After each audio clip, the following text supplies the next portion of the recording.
Can't be bought or sold. Why do they hide the ball? The lies which are spoken and stories told will be their downfall.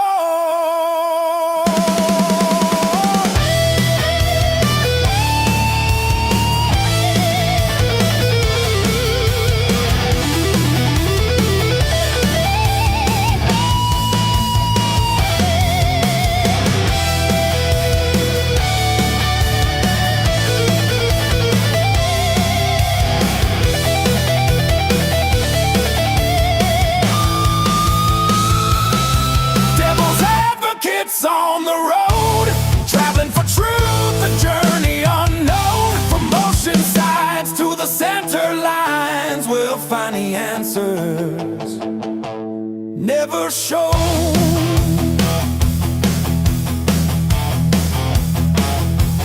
Never shown.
indeed.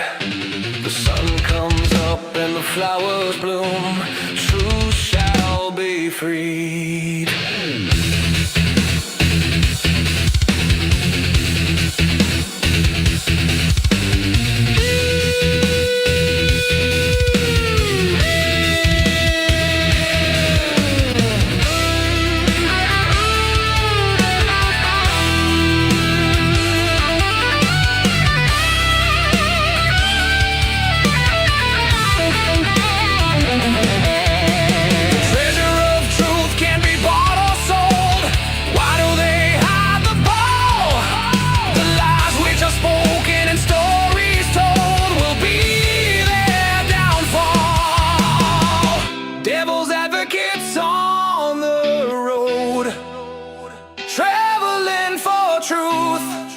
A journey unknown, from ocean sides to the center lines, we'll find the answers never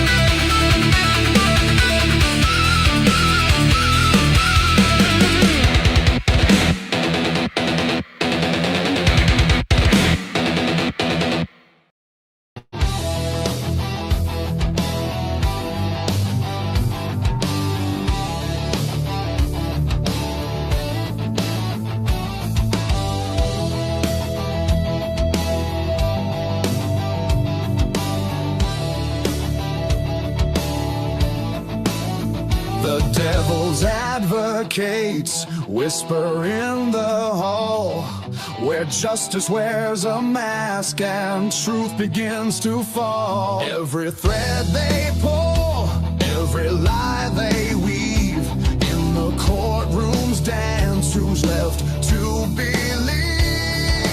Oh, the devil's in the details, hiding in plain sight, innocent until the gavel steals the light. Crime echoes through the hollow night, fighting injustice with no end. The devil's in the details, hiding in plain sight, innocent until the gavel steals the light. True crime echoes through the hollow night, fighting injustice with no end in sight.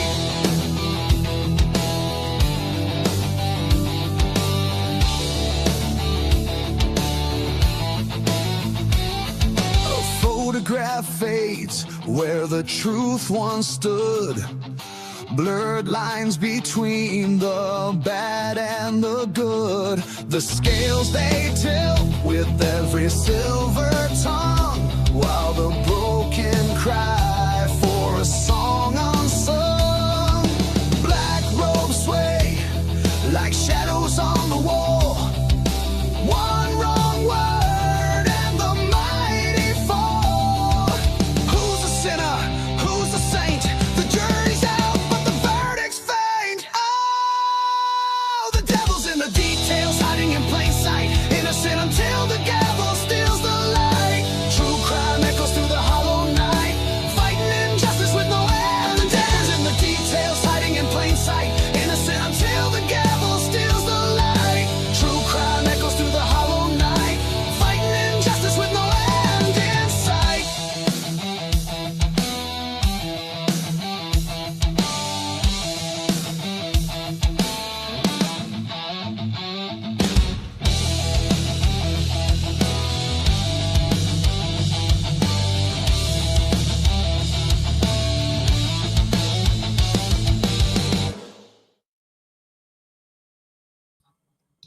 All right. Welcome to another Crimes After Dark. And I am excited to be here. I love that music. It looks like a lot of you love that music as well. Sorry it was a little long tonight. We had some debate on whether or not we could squeeze in that 7-minute song followed by our sizzle reel, but it looked like it turned out okay. And I get jazzed up. It gets me on fire and excited for the evening. I hope you're excited for the evening.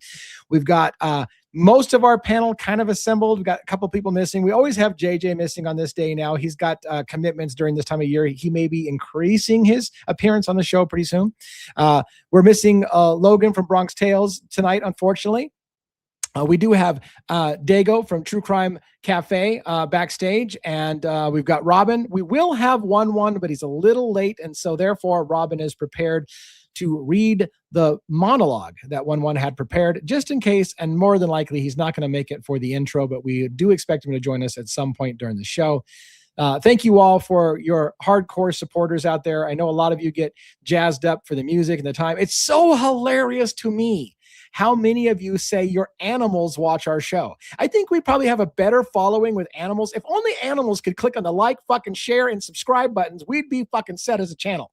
Because your animals, your pets, whether they're dogs or they're cats, dogs and cats living together, mass hysteria. That's what happens when your animals watch our show. That's a line from Ghostbusters if you're not old enough to remember that line. But anyways, thanks for joining us. I'm going to get my panel on stage right away. We'll kick this thing off and we'll see how it goes. We got no real script for tonight. That's often the way that it works. Stan loves watching me. That must be a dog or a cat or an animal, because that's the way it goes. I think animals love me more than humans do, but that's okay. I think I love animals more than I love humans anyway, so it's a mutual thing. All right, let's get Robin on. Robin, how are you doing tonight? Well, hello. I'm doing Hey. well. How about you, sir? I'm good. How are you? All right, hanging in there and all that. So it's Yeah. great to be on again with everyone. Nice to see all the peeps out there. I'm watching the chat, all the loving the music and having fun hanging out, greeting each other. So it's great to have all you with us. I love seeing all the like you're saying, the hardcore people that are always with us almost every night. So it's One of it's the things, great. yeah, I was going to say, one of the things we have, Robin, is we have a really, really solid base. Like our We our do. our true fans are like uber fans of the show. They love it, and they're diehards, right? So we've got a Yeah. base to die for that people envy, but we're not quite reaching out into the larger sphere. But man, we've got a really We solid will. base of fans.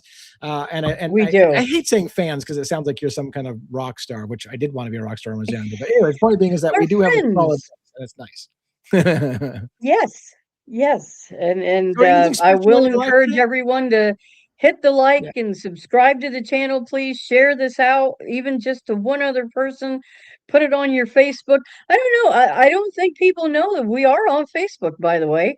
We have a Yeah. group as well as our page. So, and we're trying to ramp those up for people who don't really particularly care for Discord. So we do have those available. So I don't know, Amanda, if you can throw out the link for our Facebook group, that'd be great. We have almost 300 people in that group. So remember, you can always, the same with Discord, talk 24/7, true crime. We have all kinds of different categories on Discord for everything from prayer requests to jokes to cooking to yard work. I mean, so Yeah. so And we do talk other things besides true crime. So it really is an awesome community. So please check us out on those locations as well. So yeah, and it's funny because I want to say something about that a minute now that you mention it, Robin. Like we've got and it's small compared. I get it. We're small compared to other people, but why does that feel like insulting to say we're small compared to other people? Anyways, the point being is that, TikTok, we've got like 10,000 subscribers on TikTok. We do have a presence mhm. on Facebook. Part of the thing is that my day is so busy with research and putting the show together, whatever, that I've been kind of neglecting those other social media platforms, but I really want to get into cross-platforming wherever people are at. So in the community, Right. if you have a preference for one of those, like you'd rather see things on Facebook and know what's going on, please let us know where to invest our time and energy, because it's one of those kind of 80-20 things. I need to find out where 20% of my time can go that gets the 80% reward or whatever the hell it is. Like, tell me where I should be spending my time. If you'd like to see me in your favorite platform somewhere, please let me know so that I can help meet you Yeah. where you're at and meet ourselves. So I know Robin wants me Yeah. to do it all, but I can't fucking do it all. Like I only have so much energy, but I'm trying really hard. Well, I'm just a you know taskmaster that way, You're or a not. whip. No, You're I a whip. realize you're only one Exactly. person. Yeah, I think you probably should have been a dominatrix in your former life or something like that, because you probably just cracked Oh, that whip and yeah, oh, see, like, oh, well, that sounds good. Yeah. I So did order a apparently whip last week. No, I'm just kidding. you and my wife need to talk, I think. So anyway, so it's good to have you on the show. Thank you for sharing your day with us. Let's get Dago Oh yeah. on. And look at Dago's embarrassed. He's even like, what the fuck's happening? Like, what is going on, Dago? Can you not handle this? Oh, you're muted. You're muted. Whoa. Good to Forget see you, about sir. it. Please forget about it. Please forget about it. Yeah. For the love of God, forget about it. Good evening, everybody. Good to see you all this evening, Mr. Oh, Lee. extraterrestrial high And, school use. Okay, yeah. hello, Mom, to you, Miss Robin. Good to see you. Hello. Always Hello. happy Cheerio. to see you. Yes. And good evening, everybody. It is here. Thank you so much, all of you, to the moderators and all you beautiful people for joining us. You guys are amazing. Thank you. God, I wish that we could play other people's music because I would play the beautiful people as an intro. I found love one that I shit. can use because Yeah? I say it so much. It's not by Manson, but it's just the background music used, so I don't get struck for it. So I have to put Do it you back know? in my soundboard. Do you know who produced that Marilyn Manson album with the beautiful people on it? The Antichrist Superstar album. Do you know who produced it? No. Trent Reznor from Nine Inch Nails. Oh, surprise! Yeah, and it very much has a Nine Inch Nails kind of influence. But I met him. At. You met Trent Reznor? I met Wow. Trent. He's from Ohio, and he Oh, lives in wow. Ohio. I met him at Borders Bookstore in Niles, Ohio. And I knew who he was, and I kept staring at him. He was standing over in the uh comic section at the point that I saw him. That's And hilarious. yeah, I walked over past him like 3 times, and I'm going, being a big music fan, I'm like, there's no way. And I knew he was from this area.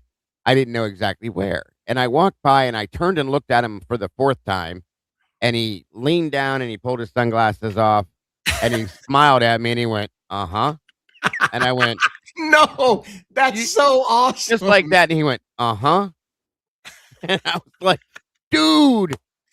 Okay, this is not a children's show. Let me warn this right now. But how does the guy who sings a song "I want to fuck you like an animal" sit in the comic book section? He was all over the place. He was looking at like romance novels and this and that and in everything. And I'm like, that's amazing. And this man creates his music all by himself. And then when he goes out on tour, he puts a band together. Everything he does it all on his own when he produces his albums, all of his drumming, which we all know is a lot of technical stuff. But anyway, it was like, wow, dude. I talked to him for a matter of like 5 or 6 minutes, and I'm like, what are you doing here? He's like, I read too. I said, I'm sure you do.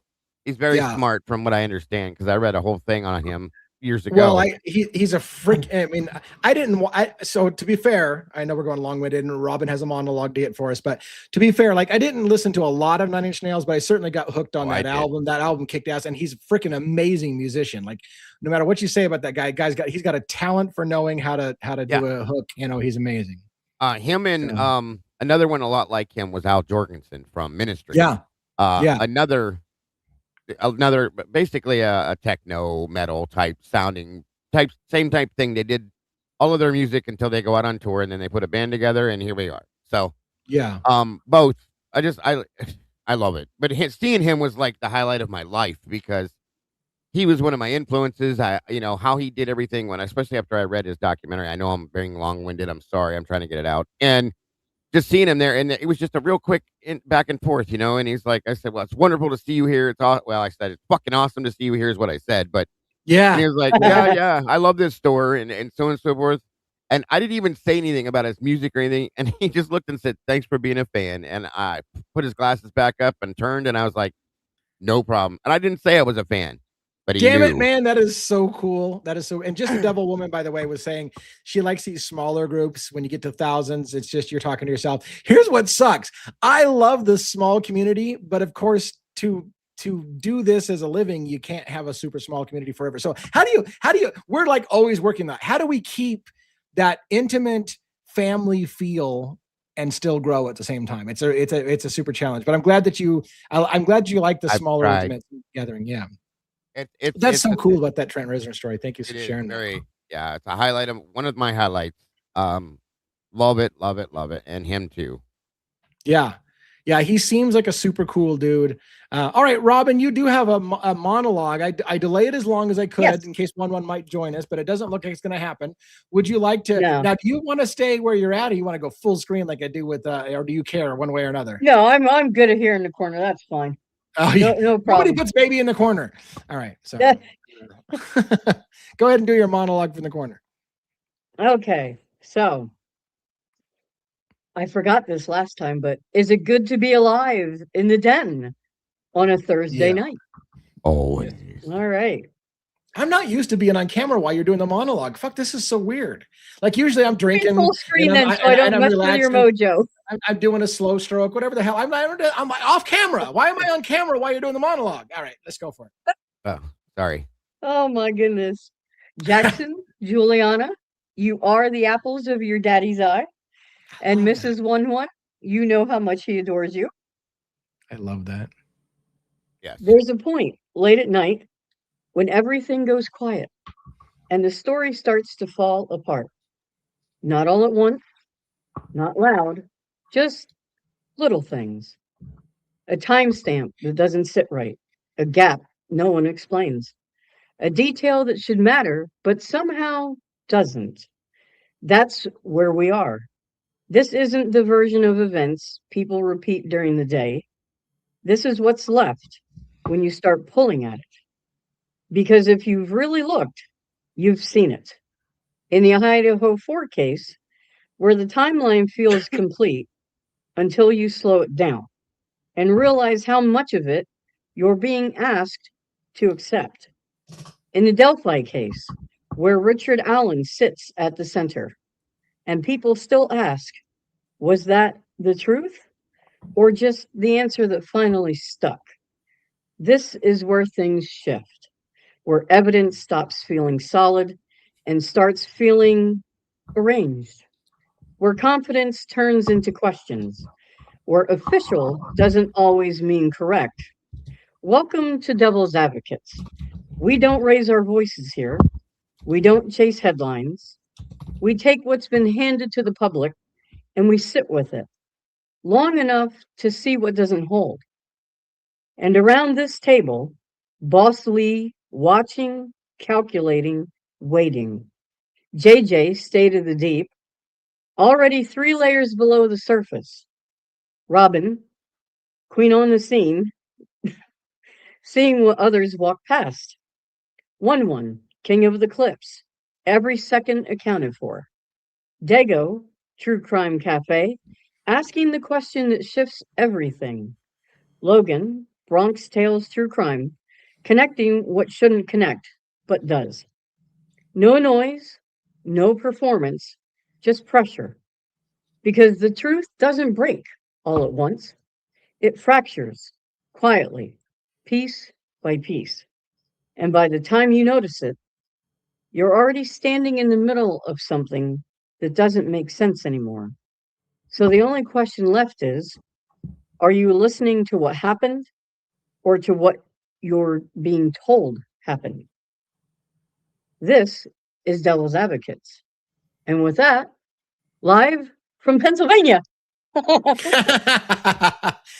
You know, it still has a ring, but it's not quite the same ring as live from New York. It's not, but hey, it's not bad. Yeah. And gosh darn it, if I don't find my footage from Times Square, I was in Times Square. I actually purposely sat in Times Square with a 4K camera recording time-lapse footage of the sun going down and the lights coming up and all the people walking. And I was like, this is going to be great when I set it to video. And now I can't find my fucking video. Like, if I don't find it, I'm going to cut off my left testicle and I'm going to mail it to Dago.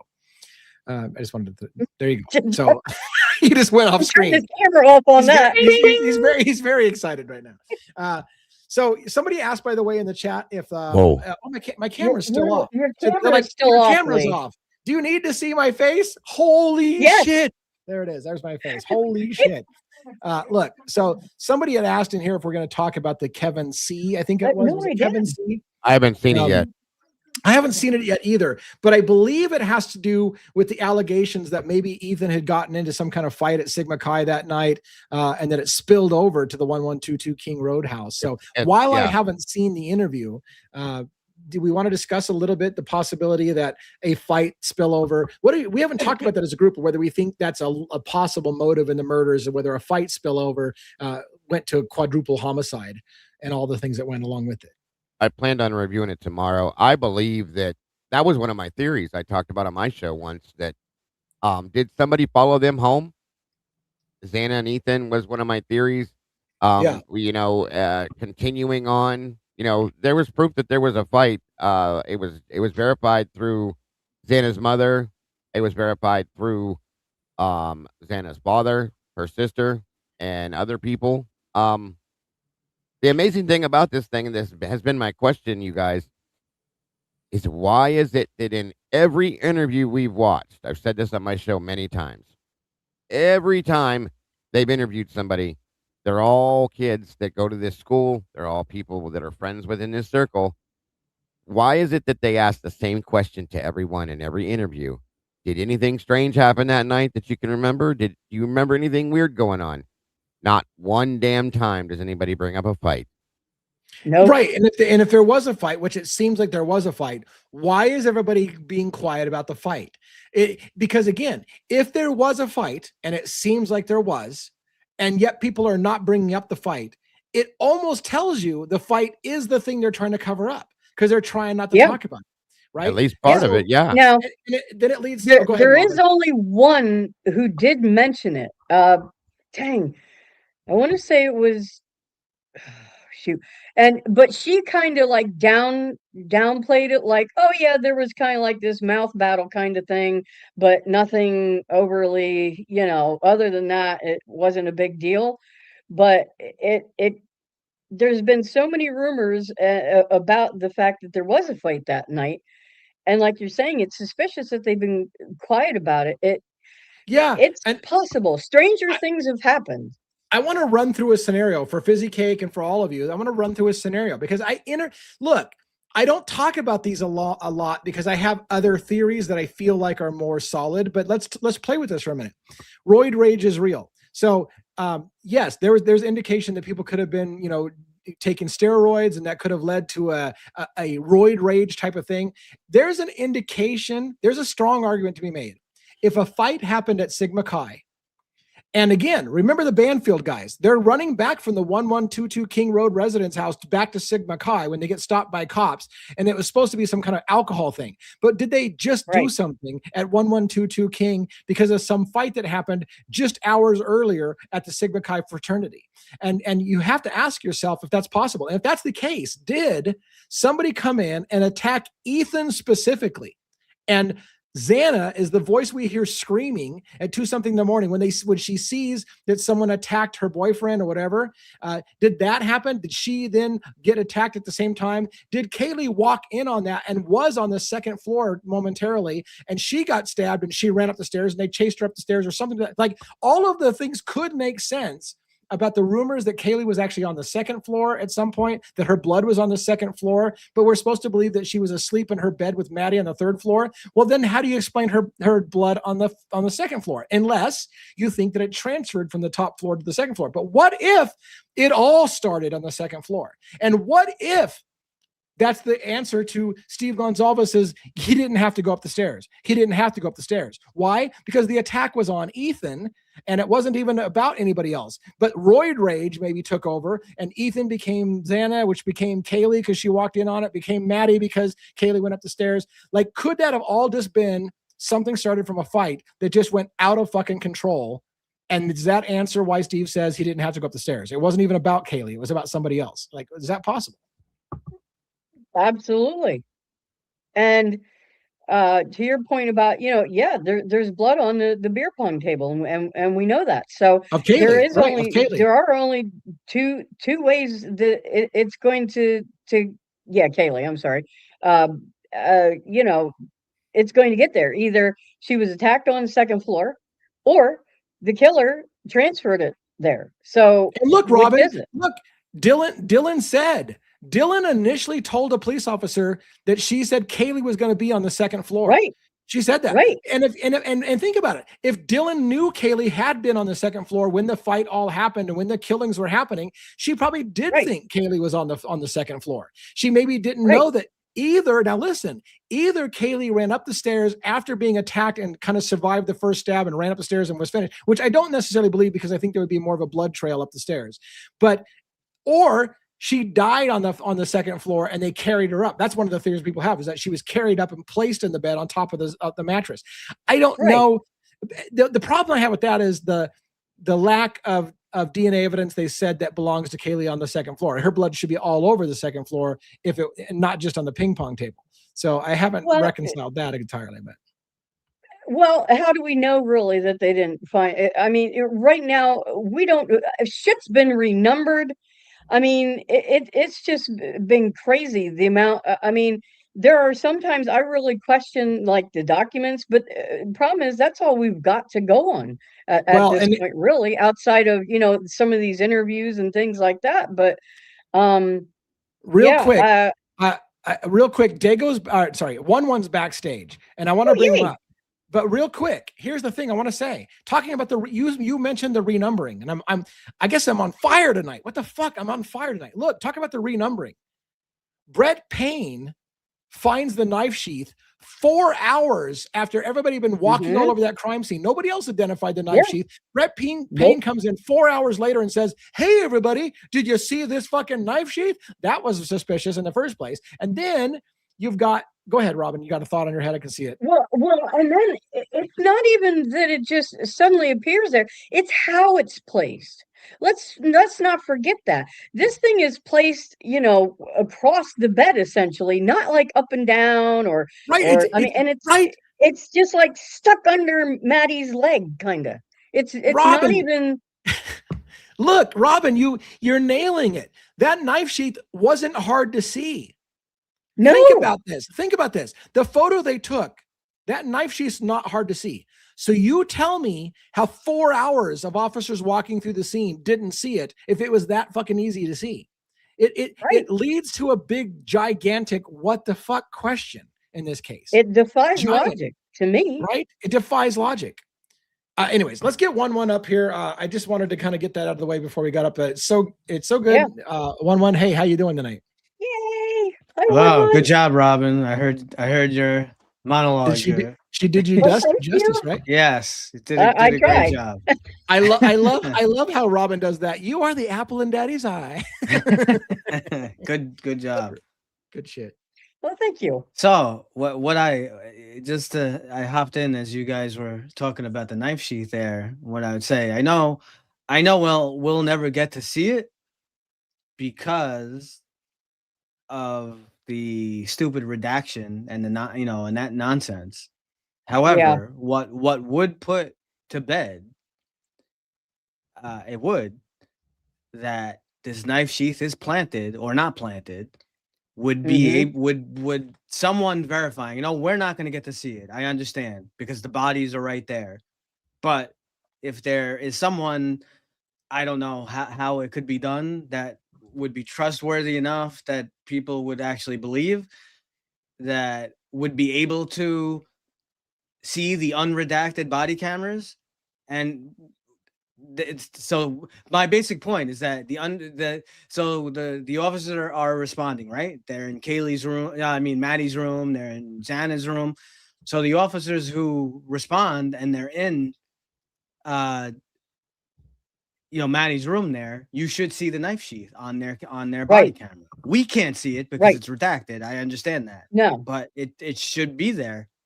That would put to bed, oh, it's planted or it's not, Right. You got a great point. It would put to bed, but we're never going to fucking see it because of Olivia Gonzalez and her statement of not being able to see victims' bodies.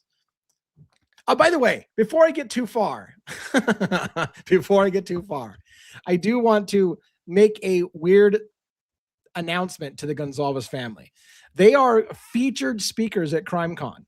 So they have been added to the feature speakers at CrimeCon. Specifically, they're going to talk about us in a way. Now, I mean us as in the YouTube community. Maybe me specifically. I hope fuck not, but I'm going to be there, right? I'm going to be there. I'm going to wear my jersey and my shit proudly.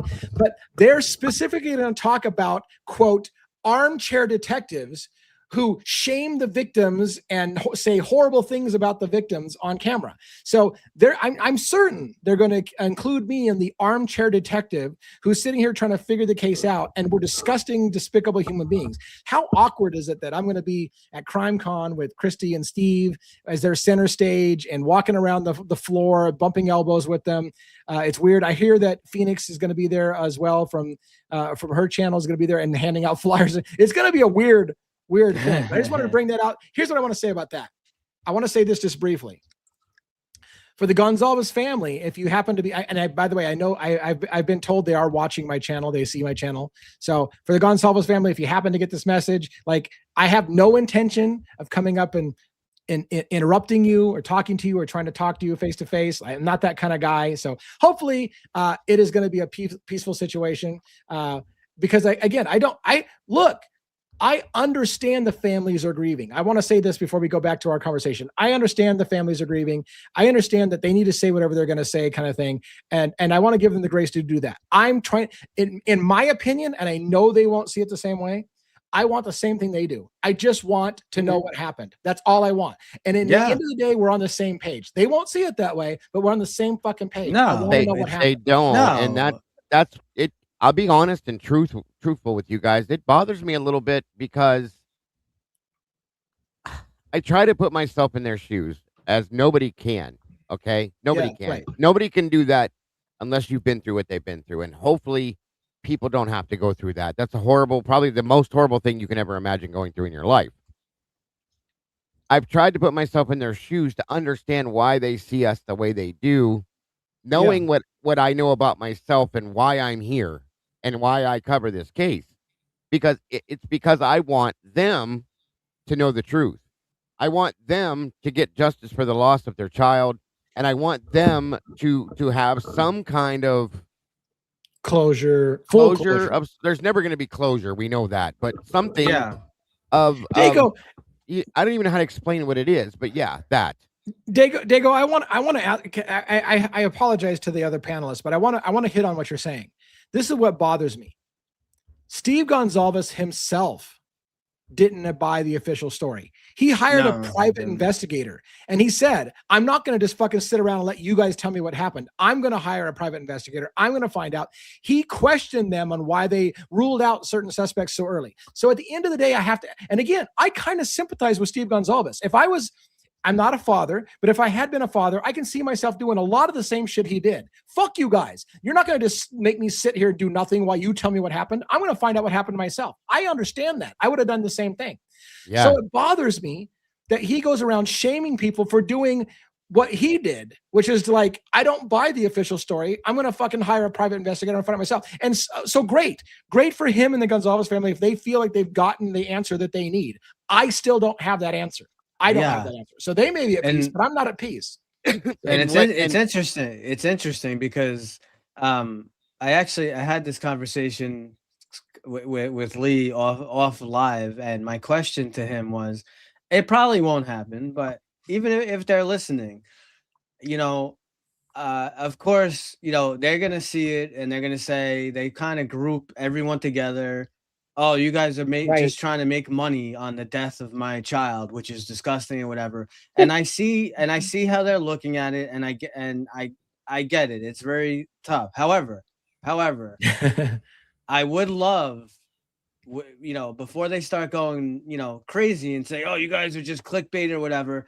Because I know how Lee is, and even if they attack him, even if they said, he's very respectful kind of guy. I would love that they would at least kind of give, like, maybe at least let him ask a question, or at least, like, say to at least like listen a question to our or two. side of it. Listen to our side. But not even to give a whole interview. Just like if they're like just attacking everyone in the room about the clickbaiter YouTube people, at least let Lee actually say, I'm actually on your side. He's on. Right. We're all on your side. We just want the truth. We're not against you. I still to this day don't think. I really, honestly, still to this day, don't think Steve Gonzalez think Brian Koberger did it alone. I still don't think that. I still think he knows there's other people out there. And so, yeah, like you said, the biggest thing I'd want, and I'm not looking, I don't care about getting Steve Gonzalez on my show to talk to me. I just wish at the end of the day, they'd let me have the courtesy of, in privacy, having a one-on-one conversation with them and say, look, I'm not fucking against you and your family. I'm not. I want the same thing you do, which is justice and understanding what happened. I just convince me you got the right guy. You tell me what I missed. That's what I would like to have, that honest conversation. Word for word. Absolutely. It doesn't have to be on here. I've said the same thing. No. My panel's always been open to anybody that wants to join us, but I've said the same thing. It doesn't have to be on here because I want you to understand why I'm here. It's not to make money because God knows I don't make any fucking money. None of us do. Okay. Right. No. Yeah, so let's stop, Nobody let's in stop this that level. bullshit. Okay? Let's stop that we don't. bullshit that we're all fucking rolling in money on this shit. Like, And that's the thing too, is if you're gonna say that though, you're gonna say that we're making money out the backs of the death of your child. That's horrible to me to think about. But it's why is it okay for Nancy Grace to do it? Why is it okay for Ashley Banfield to do it and Ryan Enton and News Nation and NBC, ABC, CBS, and anybody else that does it, and they don't even do it with the aspect of truth behind it? That's the problem. Right. They are the ones making money on millions this, and millions. It's funny that you said that, Robin, because somebody just sent me a video today. It was Cat's Mojo, right, on our Discord channel. She sent me a video today where a YouTuber was saying, look, the Gonzalez's haven't made a dime off this. If you think they're getting paid for their interviews, you're full of shit. They're doing this all for free because they just want the truth. And she just defended them like, you're all pieces of shit. You're all making money off of them, and they're doing all this for free. And I'm like, so you're saying that why they have a $500 million lawsuit against WSU? Yeah, like, anyways. I'm not even trying to bust the nuts at the Gonzalez family for what they're doing. I'm not trying to do that. I'm just saying, don't come at me and tell me that I'm a piece of shit because I'm making money off of it when I'm sure they've made more money off this than I have. The basis of all of this goes down to one simple thing. Okay. This is why I believe that they dislike us so much, because we will not admit to Brian Koberger being the one that did this, or even being the one that did it alone. We'll say that because some people think he did do it, but he didn't do it alone. I'm in a completely different boat. Okay. I said this today. One was there earlier. Yeah. I do not believe that Brian had anything to do with this at all. That's me. I don't either. I'm not stupid. Okay. I've only based that because I sat on the fence for 3 years. And all I said day after day, anytime I talked about it was just show me the proof that you have that told you that Brian Koberger did this. That's all I've asked for. And I said, if you can show me that, I promise you, I will shut the fuck up and go away about this. Not only that, but Sean Marie, I want to, I got, holy shit, I'm on fire tonight. So first of all, not only Sean Marie first, let's start with that. Sean Marie first. Yeah. How can the families not see the holes in the prosecution? Here's the problem. And please understand, I'm not trying to shame any of the families when I say this. But at the point that they filed a $500 million, $400 and something million lawsuit against WSU, that kind of money will cloud anyone's judgment. So at that point, when they filed a $500 million lawsuit, at this point, I don't know that they can honestly say they want the truth if it impacts their ability to get $500 million, right? And and I don't want to be a dick about it. It's just reality. What I said, sorry, Lee, I didn't mean to cut you off. I said when this first happened, when it first hit, I said, "Oh my God, you guys! Finally, they're doing something that's going to get." Because I was thinking in my heart that they did this so that they could get discovery, to get some truth out of it. But then I noticed some things were happening on the backside of it that made me feel differently about it, because it led back to the money side to it. And that is where it was kind of disheartening for me. So I just wanted to say that. And I have a slightly different opinion, and I'm not trying to be disrespectful, but they are profiting. They are. They have been. They have. They already have. They're also Where's the content GoFundMe creators money? now. They right. No, that's just it. They are content Yes. creators now. They're going on every public Right. stage. And look, God Yeah. damn it. I They're don't going know to how to say this CrimeCon. enough. I'm not faulting them for what they're doing. I'm just saying quit shitting on me and people Right. who are trying to get to the truth because we don't buy Right. the bullshit story and shitting Because- on us while you're simultaneously becoming media celebrities. You're on every fucking TV show. You're on every documentary. You're taking center stage at CrimeCon, thousands of people at Vegas, and you're shaming me like I'm fucking making the profit off of this. I'm not making profit off of it. You're So not. stop the bullshit. Let's go to a private room. Let's go to a private room and talk this out like men and women, whatever the case may be. Let's talk it out. I know privately. everyone wants to It doesn't even talk. have to I'll be on raise my camera. hand. Yes. Yes. Sorry. That's okay. Go ahead. No, I know everyone. Hey, this is everyone's empowered with this. I know we're all fired up, so I don't want to yell over anyone. What I'd say, just to answer that question specifically about how can they not see the holes in the prosecution? They can. They do see the holes in the prosecution. They have at the plea. At the plea, whether they saw it or not, it was thrown in their face. Bill Thompson said, yeah, at the plea hearing. We cannot place BK. We cannot place Koberger at the house. One, stop for just, I want you to continue your thought, but reminder, the Gonzalez family in 2023 filed notice that they reserved the right to sue Moscow Police Department. So they didn't believe the story. Right. They thought they did something wrong. So anyways, continue your thought. Yeah. I just wanted to, we said, it came up earlier on Dago show. And it's just a point, even though it's brought up many, many times, you can't get away from it. This is the lead prosecutor on the case. It's a plea.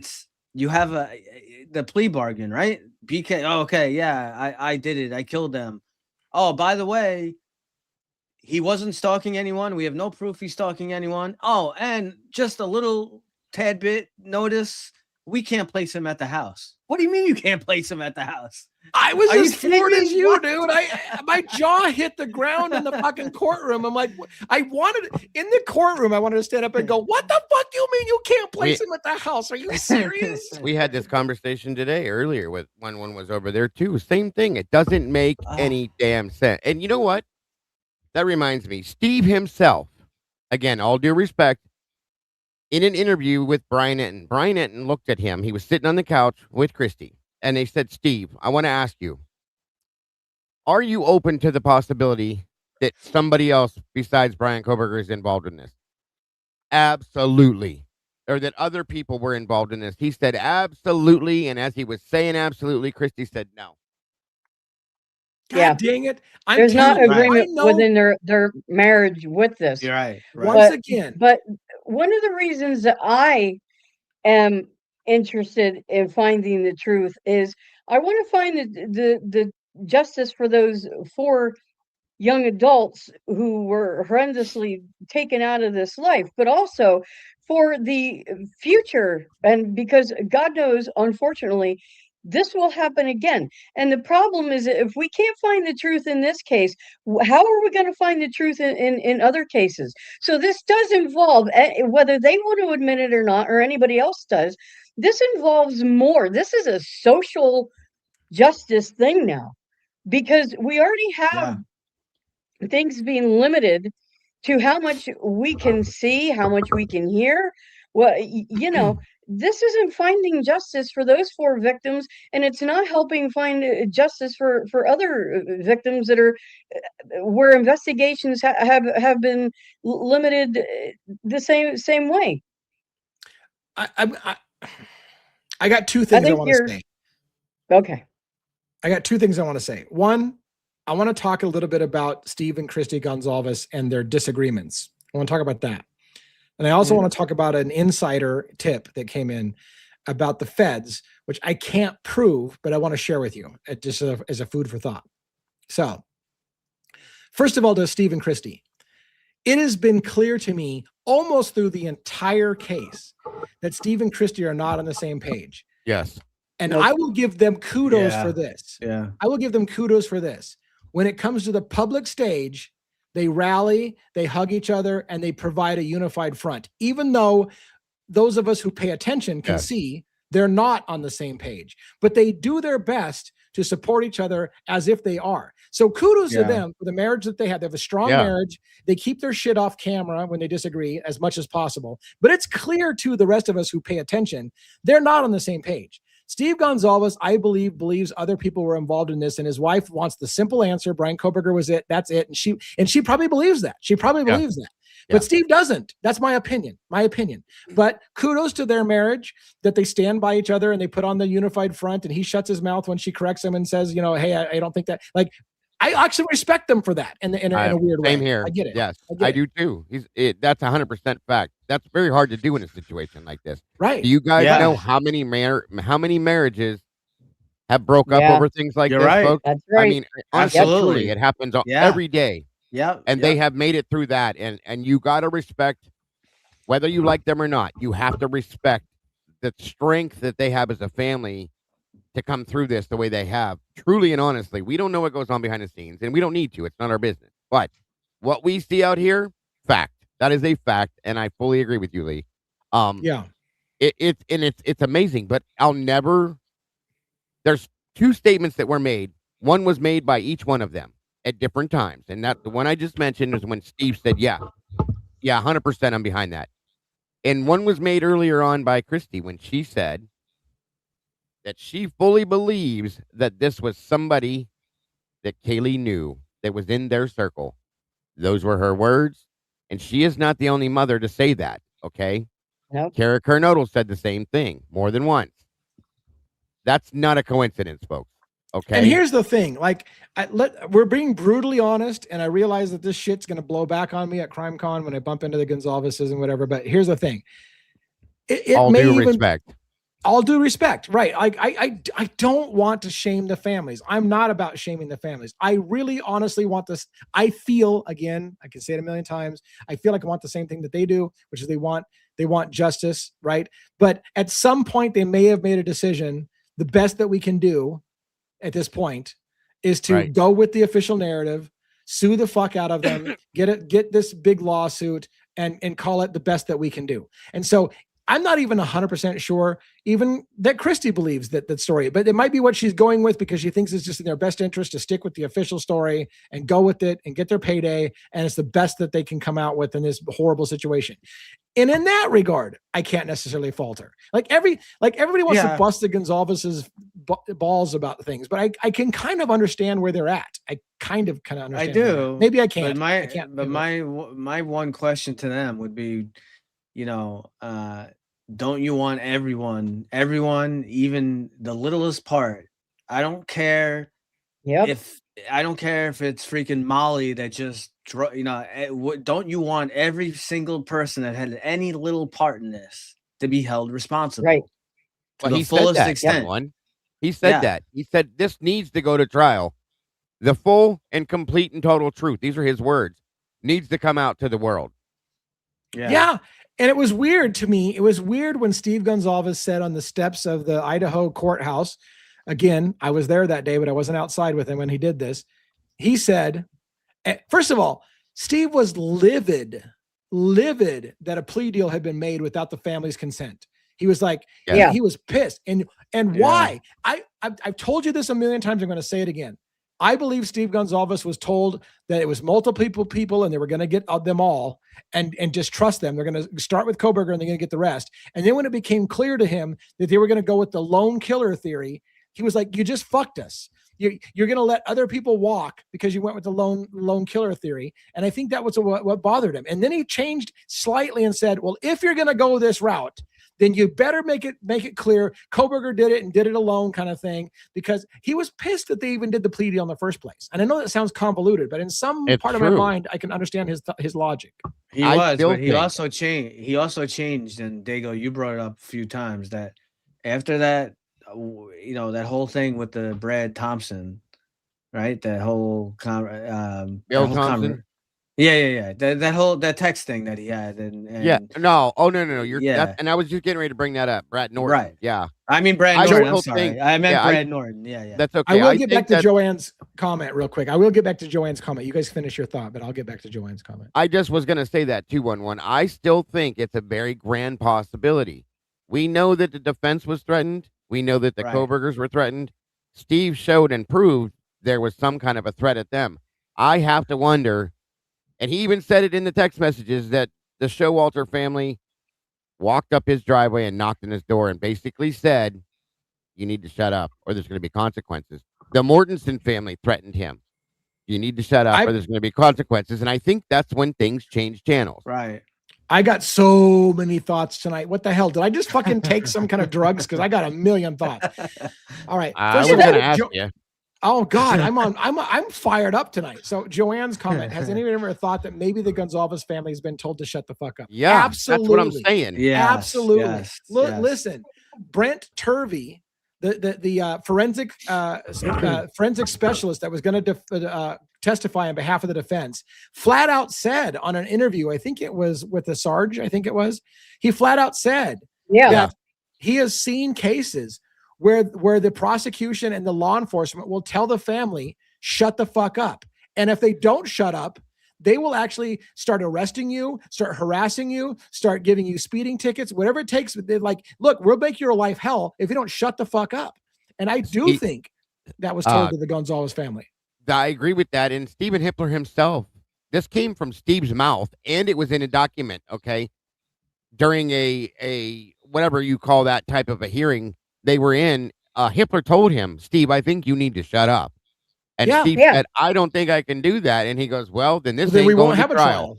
Right. Then we won't have a trial. Like, that's a threat. How the fuck does a judge say that? They were never going to have a trial. And do you think they were never going to have a trial? They decided that from freaking day one. They weren't going to have a trial. And then he looks at him and says, is it going to bring her back, Steve? What the fuck? Who are you to say that to a victim's family member as a judge? Dago, you're wrong. It's 100% inappropriate in my opinion, it was 100% inappropriate for the judge to do that. To 1,000,000%. Yeah. Shut the fuck up. And he's like, I don't think I can do that. Then we won't have a trial. Like, who the fuck are you to tell us we're not going to have a trial? Thank you. Like, are you kidding me? We won't have a trial. Right. And guess what? We didn't have a trial, folks. Right. Yeah. Yeah. Don't tell me that didn't happen behind the scenes. He didn't want to be there. Why would he want to sit through a trial when he didn't want to be there in the first place? Don't tell me none of that went on behind the scenes. That was known. Exactly. This was never going to fucking go to trial. I knew that 3 years ago. Okay. I said it 3 years ago, and here we sit. Here we sit. Yep. And I will tell you this. I've only talked about it a few. Like, here we got a really low audience tonight, and so good for you that showed up tonight. You showed up and you get to hear some shit tonight. Thank you. So one of the things that kind of drives me crazy is I can't get out of my head the rumors that were going around that Kaylee was seeing a police officer, the rumors that were going around that Kaylee may have been involved with Rosenthal, and the rumors that were going around that cop car that has had Tesdale, Rosenthal in the car, they separated and they're texting each other about where they're at. Like, they're not in the same car. Why the fuck aren't you in the same car? If Rosenthal went up and look where they were, God damn it. Like, I can't even get this out of my head. If Rosenthal and Tesdale were parked on Taylor Avenue with a straight direct look right into 1122 King Road residence, if Rosenthal got out of the car and walked up to 1122 King Road residence and met with Kaylee in the house, follow the logic. Follow the logic. If Jack DeCour found out about it, he just broke up with his ex. Everybody knows Jack DeCour had plans on winning his ex back. He was playing the nice guy routine. Hey, I'm just going to be here in your circle of friends thing. You know, eventually you're going to come to your senses and we're going to be back together again. He was hanging in the wings, hoping to get his ex back. If Jack found out that Tesdale or that Rosenthal had gone in and saw Kaylee that night, and then the murders happened, you can't tell me that all kinds of people in law enforcement would just give Jack a pass on potential, even like, look, if we question him too hard, Jack's going to be like, hey, I fucking know a police officer was in the house that night. Now, I'm not saying a police officer did the murders. What I'm saying is, them wanting to hide the fact that I'm not saying fact, I should say this word, them trying to hide the possibility that a police officer had been seeing Kaylee that night and that Jack knew about it and it freaked him out and he was pissed off about it. And if they push Jack too hard and they make him a suspect because maybe his ex-girlfriend got killed and maybe it was him, and they're like, look, if we push him too hard, he's going to be like, the fuck you're going to push me? You had a cop there that night banging my ex. And if he would have said that, they would have given him a huge pass and covered a lot of shit up.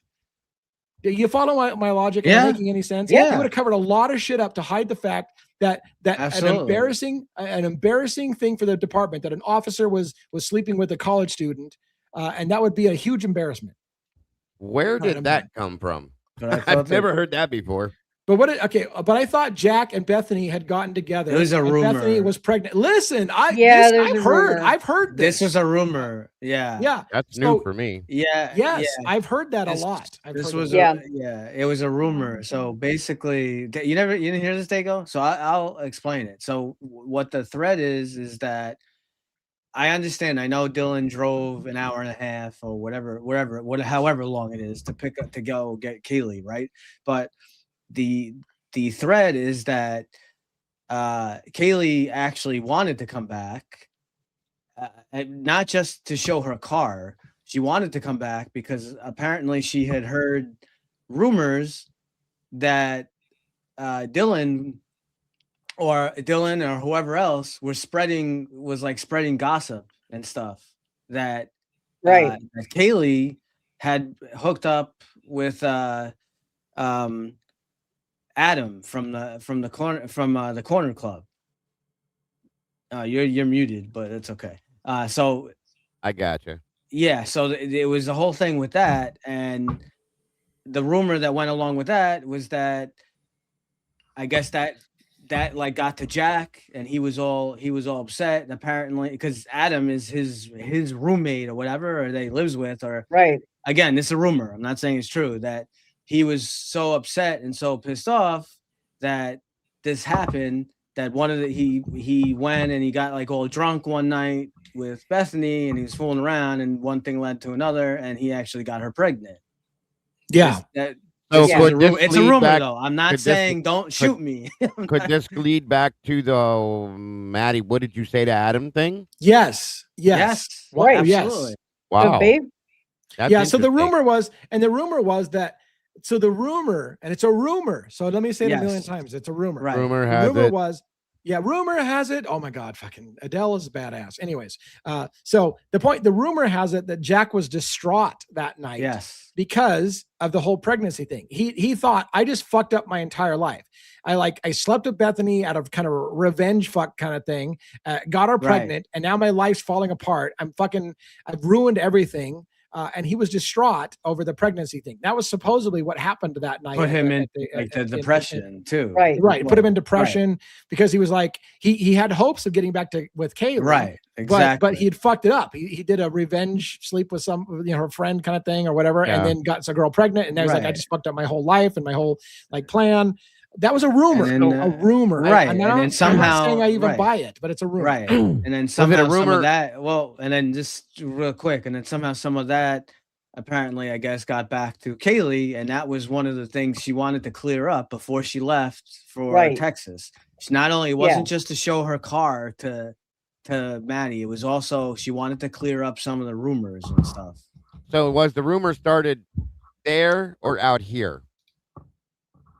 The rumor didn't start until after the murders when people were starting to talk about what possibly led to it. And then that's when and in fact, it was like a good 2 years into the investigation before somebody that I heard for the first time talk about pregnancy. Because it could be out of the blue. But. I just wondered, okay, so if it didn't start out here, then it wouldn't have any bearing on. I followed and analyzed the Corner Club video quite a bit, and other people have, and they're pointing out certain points in it where it seems to be that Maddie is really kind of going off on Jack in that point in that video, but it's hard to tell for sure.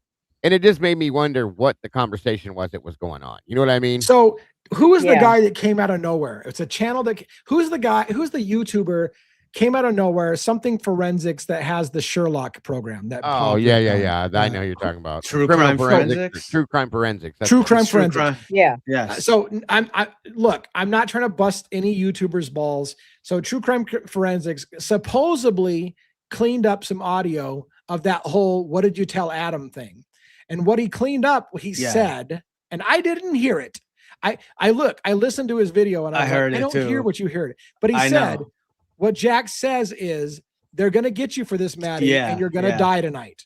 Right. That's what he said. I didn't hear it either. Right. He argues, why did they redact out that you're going to die tonight? He literally gave her a death threat. You're going to die tonight. Now, I didn't hear it, so that's I want to put that on the ether. I did not hear it, but which it doesn't make sense, because if you watch that video and you watch the grub truck video, he's just standing there. Like, if you would have said that to somebody, but Maddie does turn to him and say "fuck off" or something, or "fuck you" at some point, doesn't she? She turns to Showalter and says "fuck you" or something like that, or "fuck off." That was at the grub truck. They were talking something. That else was at the grub truck. said. Yeah, right. That's what I'm saying. At the grub truck, she said it. Right. Yeah.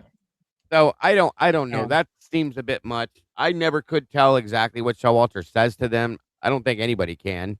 Most people think they hear one thing or hear this or hear that, but I can't clearly hear any of it. I've tried. That's what. So that's what drives me nuts. Again, no disrespect to is it True Crime Forensics? We said no disrespect to him, right? But he cleans up the audio and he plays it and he says, "There you go, you heard it plain as day." And I'm like, I didn't hear it plain as day. Even when you primed me, telling me what I'm going to hear, I still don't hear it plain as day. Yeah, right. I couldn't hear it either. I'm the same way with a lot of it. Yeah.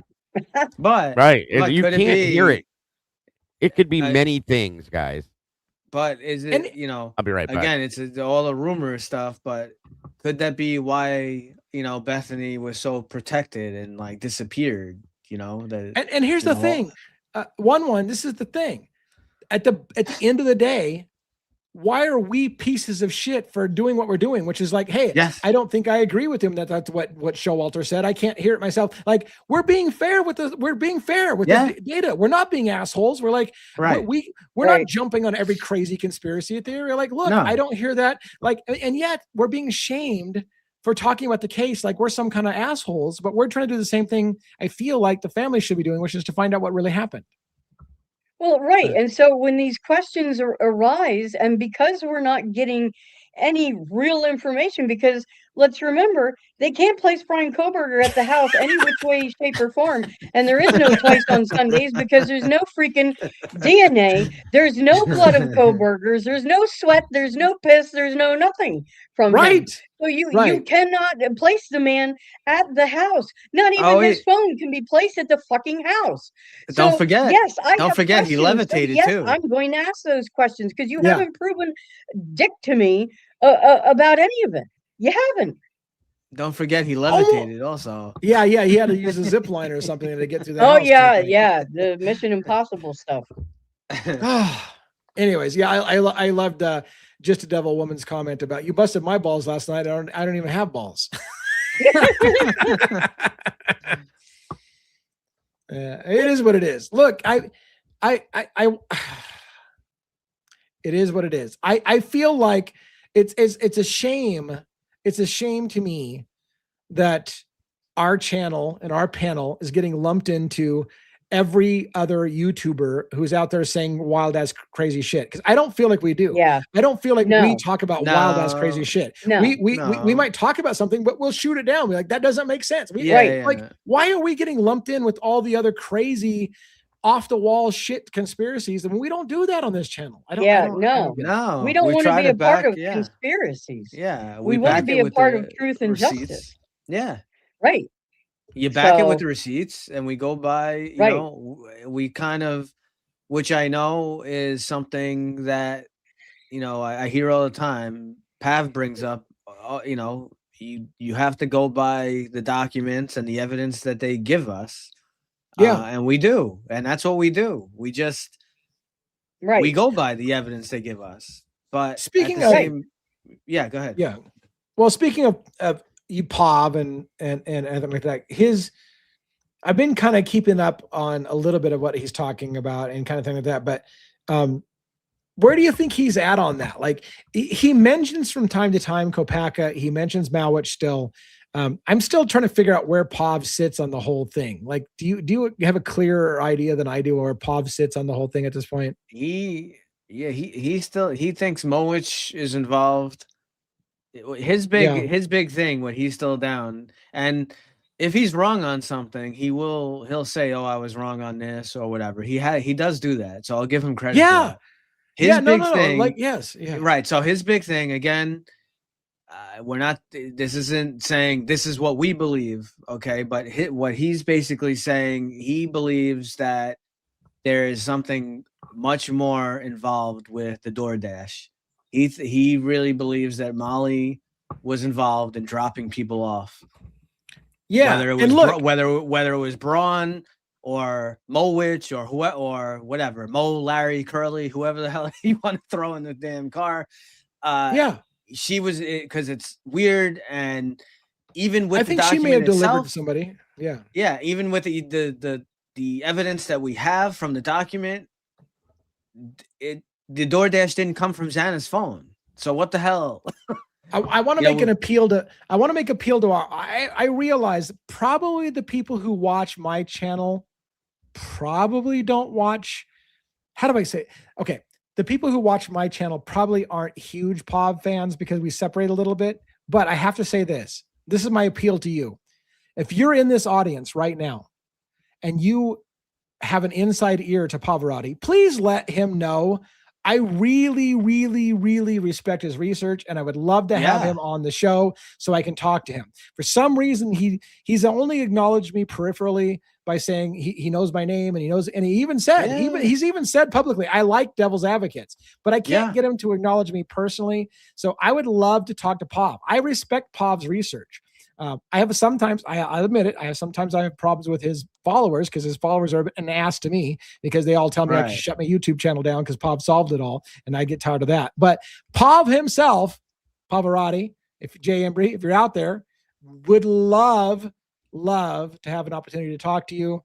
I respect your work. I hope that somebody gives you this message, and I hope you'll listen to it because I know, look, I never had hopes of talking to Pav until he started going on Lana's show and Birdie's show. And I'm like, well, he's talking to other creators, so can I get him to talk to me? I really, really, really like to talk to Pav. I'm working on it right now myself. I know some people branch out. You know, I know some people don't agree with everything that he says, and that's fine. But I just emphasize to you guys, Pav was one of the main people who really, really emphasized the fog lights. He did a lot of work bringing that out on the fog lights. And then I saw the video. I saw one video with the fog lights, and I was like, wow, this is freaking amazing. And I brought it right.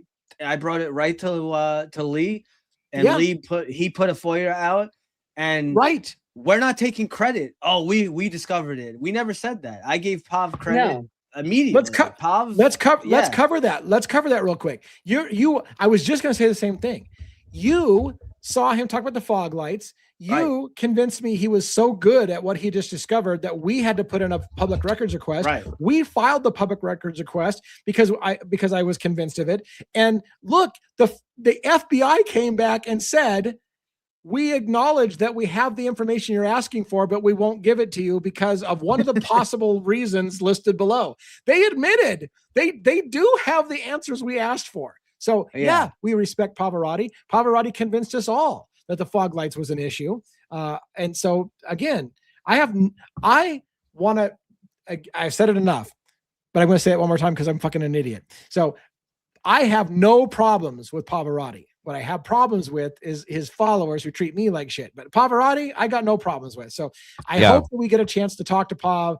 I respect his research. I don't always agree with his opinions, and he knows that. But that shouldn't keep him from talking to people who disagree with them. So I hope that somebody can finally get through to him because I'm really, really wanting to talk to Pav. I think it would be a great and fruitful conversation.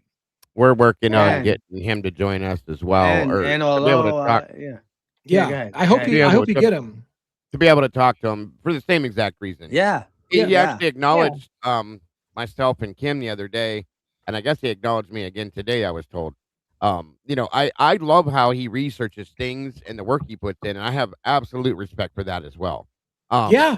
he's just very 100%. hard to get a hold of. You know what Yeah. I mean? And Yeah. he's very private, and I And do I'll tell respect you, that. I'll tell you another thing he's very good with, and that's why he convinced me with the Tisdale and Rosie, and Lee knows I've gone down that thread a million times. He's Well, very good at analyzing. You know, when you look at the 1119 camera, and Yeah. you can look at and you see the certain headlights in the window, you can tell when a certain car, like where it is on the street and whatever, whether it stopped, whether it turned or whatnot. Yeah. He's very good at analyzing that, and it's from him. He never said I don't remember ever hearing on his channel. He never once said, "Oh, I think Rosenthal was one of the killers," or whatever. No. All he said No. was that he believes, for whatever the reason is, whether it's a CI reason, whether it's a relationship reason, whatever the reason is, he believes, and he showed enough to me, and I believe it as well, that Rosenthal did go to that house, did go to 1122. Yeah, and I want to be clear about I this. think, go ahead, Robin. I was just going to say, I would agree with that. And I'll tell you, when you watch the interaction that he had with Kaylee when they went to the house on that one noise complaint, yes, there is a certain kind of chemistry that the two of them have. And if you are attuned to that kind of thing, it was more than just a casual type of vibe. So whether they knew each other on a romantic level, whether they knew each other possibly as a professional type thing, or both, there is something, if you watch that interaction closely. And one of the things that cracked me up was it was almost a girlfriend type vibe when he's like, "Do you know why we're here?" And she's like, "Well, I assume noise." Like she was like annoyed, like, "Yeah, like I know why you're here." So if you watch that interaction closely, that right there says to me that they have some type of other knowledge about each other than just showing up on a noise complaint. I agree. And I want to make this clear in case it hasn't. Like, there is a possibility that law enforcement could have been involved in it, but I don't, as far as like the murders themselves, but I don't think that's the case. What I think the case is that an officer was there when he shouldn't have been there. Yes. And that's an embarrassment to the department. Yes. So when a murder happened, they tried to cover up that any cop was there because they don't want to explain why he was there. It doesn't mean he was involved in the murders, but it would still be an embarrassment and a hard to explain thing for the department to explain why a cop is going to visit a college girl at 3 o'clock in the morning or 4 o'clock in the morning. Like, that's a problem. Right. So again, no part of me really feels that. I'm not trying to say somebody in the Pullman, Moscow Police Department committed the murders, but I think that it would be plausible to assume that an officer might have done something that was an embarrassment to the department, and they would cover up that officer's involvement. That would be an embarrassment, and that would lead them to being incentivized to cover up parts of the murder because it would reveal their cops' presence at the house. To add to that, I think it's interesting too. I agree with that. To add to that, I think it's quite interesting too that he disappeared very shortly after this, and I still have yet to see a body cam because he shows up there that night, the night of the murders. Yeah, he's there the next day too. Right, where's his body cam at? We've seen everybody else's, but his. I want to see that one. Very curious. And I bet you anything that it's his footprints are around that house, and they covered that up. I guarantee that was covered up, and now he's at the house the next day, so it's even easier to cover up. Like, oh yeah, he was supposed to be at the house. Yeah. Right. And to this, to Microdot's point, I know he took a picture of her license, but I think that was some type of a cover. I know he didn't do it for the boys or whatever, but I just get a feeling as someone who has watched that share of things throughout the years and has a certain intuition, you just get a feeling, a vibe that they knew each other somehow other than just showing up on a noise complaint. Whether Yeah. even though he had been there before on noise complaints, there was a different type of vibe there that said to me that they were more familiar with one another. I'm not saying he was involved. I'm saying that potentially, like you said, Lee, it could have been a thing where there is a level of embarrassment there if he had been there that night at all. I think that's just But it. I there's think it just was an something embarrassment to there. the department. I think it was an embarrassment to the Sure. department. I've tried. They didn't Yeah. want to have Right. to admit it. Yeah, I agree with that. And I've brought it up before, but just to say it one more time, as I know, sometimes you have new people in here. I know some people are trying to make a big deal out of the fact that he took a picture of her license, and they're That's like, "Oh, well, normal. how come they didn't? How come I saw in the chat someone said, well, he didn't take a picture of any other." Well, Kaylee was the one representing the house. She was the one Right. that Yeah. lived Right. there. That's So the why normal they thing. wouldn't need? She's the one responsible. I Real could quick, tell you. real, Yeah, Go real. ahead, go Yeah, ahead, go ahead. real I quick, just yeah. want to say thank you, Miss Bianca, beautiful Miss Bianca Jane. Thank you so much for donating 5 new memberships for the cafe. And it looks like Measy Mam D, Cooks a Lot 12, Cheryl Datillo, Lay Michelle. All of you guys, welcome to the sauce. And again, thank you, Bianca. That's so very sweet and generous of you, dear. We really Yeah. appreciate And you. real God quick bless. before you get back, I'm gonna step off camera for just a moment, but real quick before you get back, we're about 48 people short. If we get another 48 people short, I'll dump a bunch of free memberships on people as well. But I don't know how you guys can do it. I don't know if you guys can do it because you're here. What are you going to do? But if for some reason we can get the viewership up another 48 or so people, I'll dump some free memberships as well. I'm going to step off camera for just a second, but I'll be listening to the panel. I'll be right back. Okay. So We'll just be to finish up my comment there, that's normal practice. I could tell you all the time, officers take pictures, and I don't know, like, what is it that you think is that it's odd? Is it because now he has a picture of her license? When we run your name in a database, we get all the info on you. We get everything. So It was just easier for him to take a picture than to have to Right. write it all down. That way he could put in his Exactly. report later, period. So I'm just telling you from my perspective, officers I work with, I mean, I know this is a little different. It's Moscow, Idaho, and New York City. We actually have a department issued cell phone, and officers do it all the time. So because now they have the info on their phone, and they just so you don't have to Right. you don't have to write it down. They have a picture of it. Right. Like Yeah, think it's about quicker. think Sure. about like I'm pulling you over for whatever reason, and and it's pouring rain outside. Am I going to stand outside in the rain and write down everything? I just take a quick picture of your license, and I can go Right. back to the car. But what I Yeah. will say, it's a little different. It is a little different on the car stop because you don't know if you haven't done you haven't done a warrant check yet. So what I would say that's different, usually in a car stop, obviously this was not a car stop, it was a house, like a noise complaint from a house. From a Mhm. car stop, you usually do take someone's license, and for the reason is Right. you don't know if they're wanted or not. So if you take off and drive away, well, now I have your license. So Right. And you can track them down. Yeah. So, yes. Bianca Jane, oh, thank you so much. She gifted us 5 memberships as well. Holy Thank you crap. so much. So it looks like Bianca's we have on fire. Capricorn Carey, Brandon Rudder, and a couple other people. Anyway, welcome to the Well, membership. anyways. It went away. It went away too quickly. Hey, But real thank quick you so too, much, by the Bianca way, Jane. We appreciate it. real quick, there's a ton. How do I do this?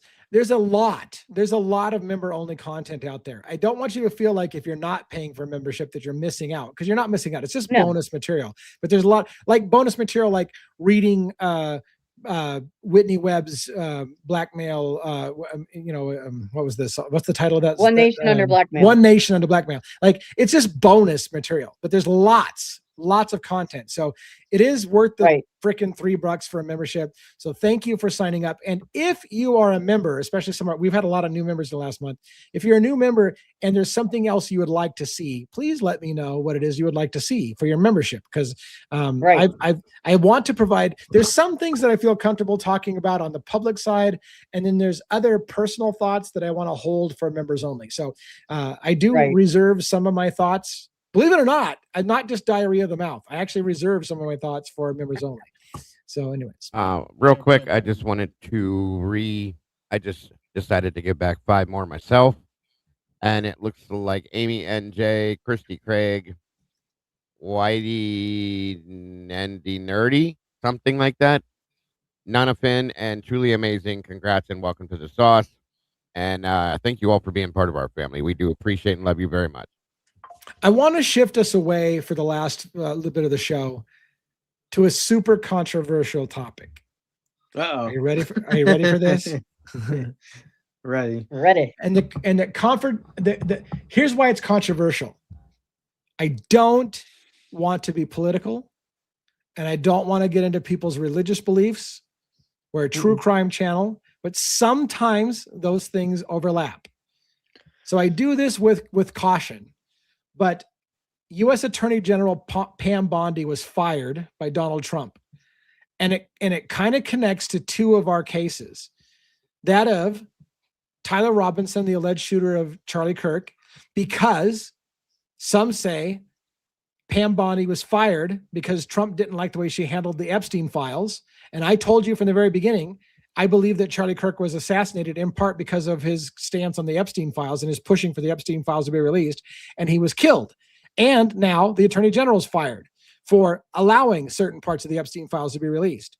So it's the elephant in the room. This is not a I hate Donald Trump thing. This is not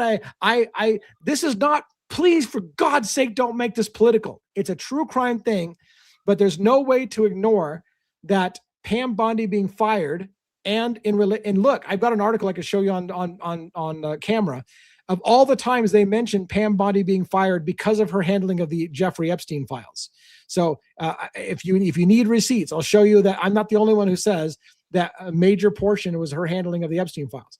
The other case it touches is that of Luigi Mangione.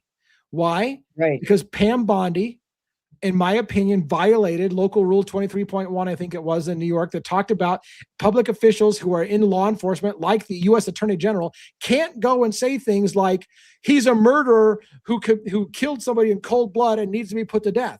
You can't fucking say that. That's against the rule. And a judge even ruled, Pam Bondi, you violated rule 20, I think it was 23.1, said that. And so there was a huge stink about the way that Pam Bondi handled the Luigi Mangione situation, telling everyone, look, Donald Trump has told me I must be hard on crime. Therefore, we're going to execute Luigi Mangione because his cold-blooded murder of a person. And having the Attorney General of the United States go on public TV and tell people that he's a cold-blooded murderer before he's even had his first day in trial, when he should have the presumption of innocence to prove guilty, is a fucking problem.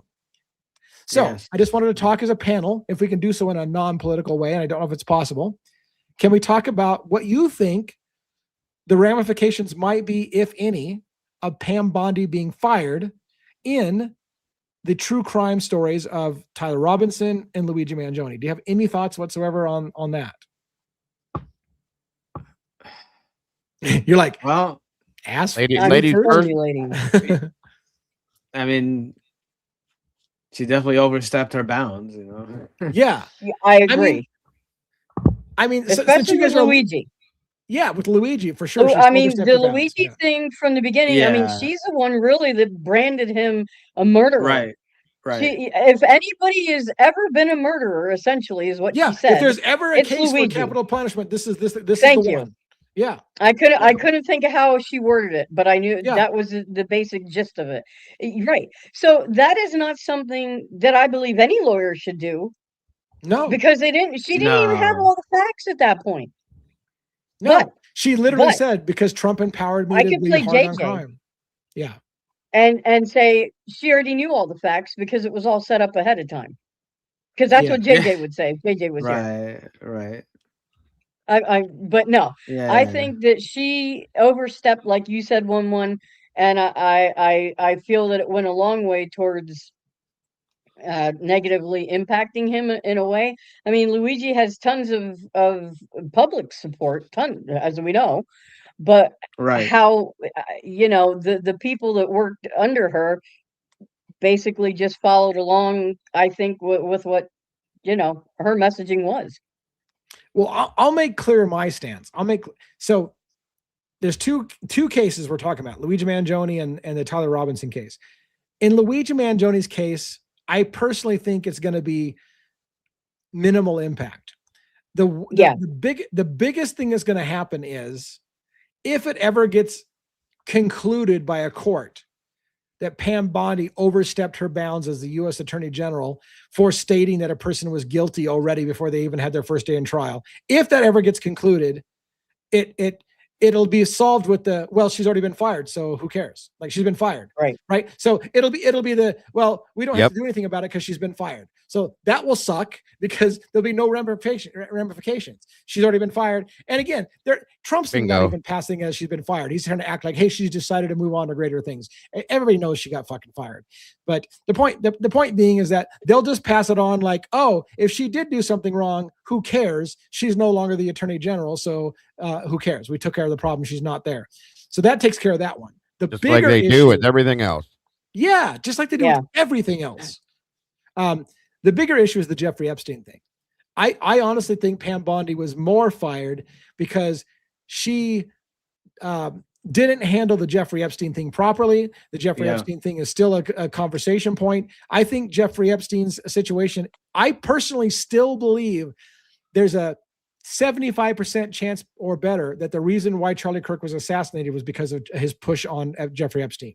Now, it could be other things, his stance on Iran, for example, and Israel, for example, for sure. Mm-hmm. But I think the Jeffrey Epstein thing was the primary motivation. As JJ would say from Stay the Deep, when someone of his caliber gets assassinated, it's usually more than one thing. Yeah. So I think all those things played into it. Yeah. I think all of those things played into it. Yeah.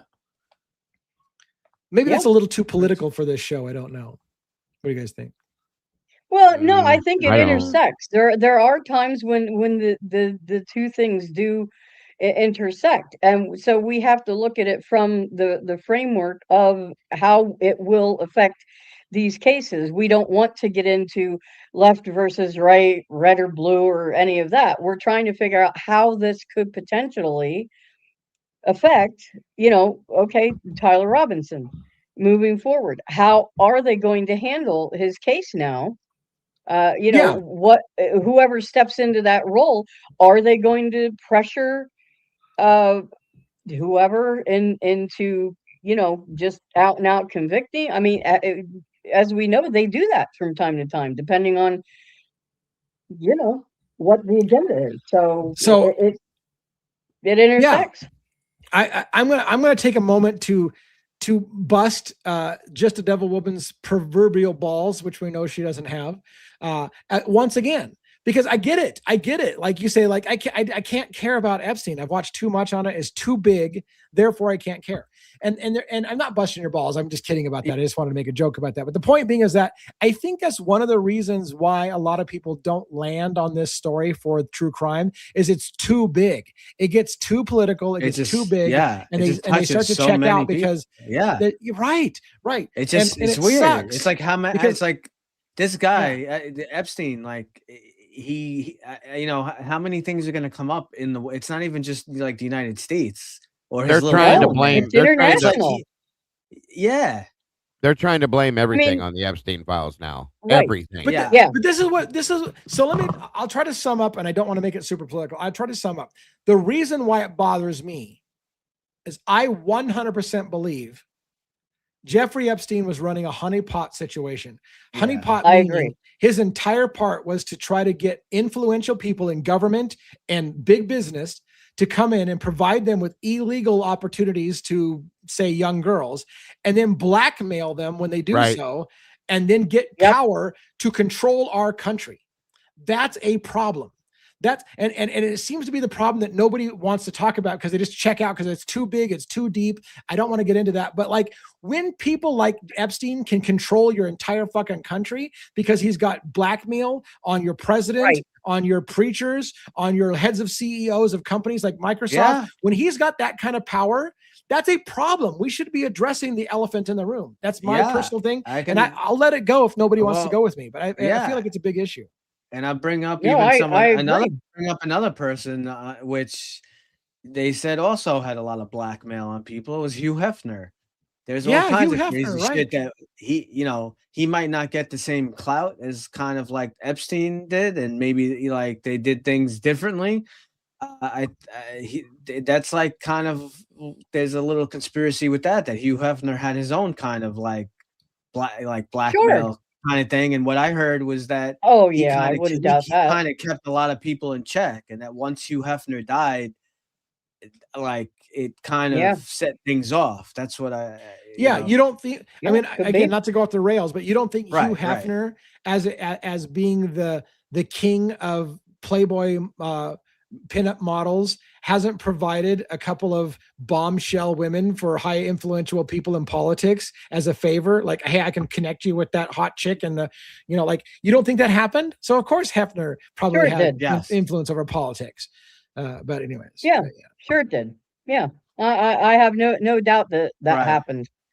And how, to your point, one, look how that intersects over to even Long Island serial killer case, John Ray.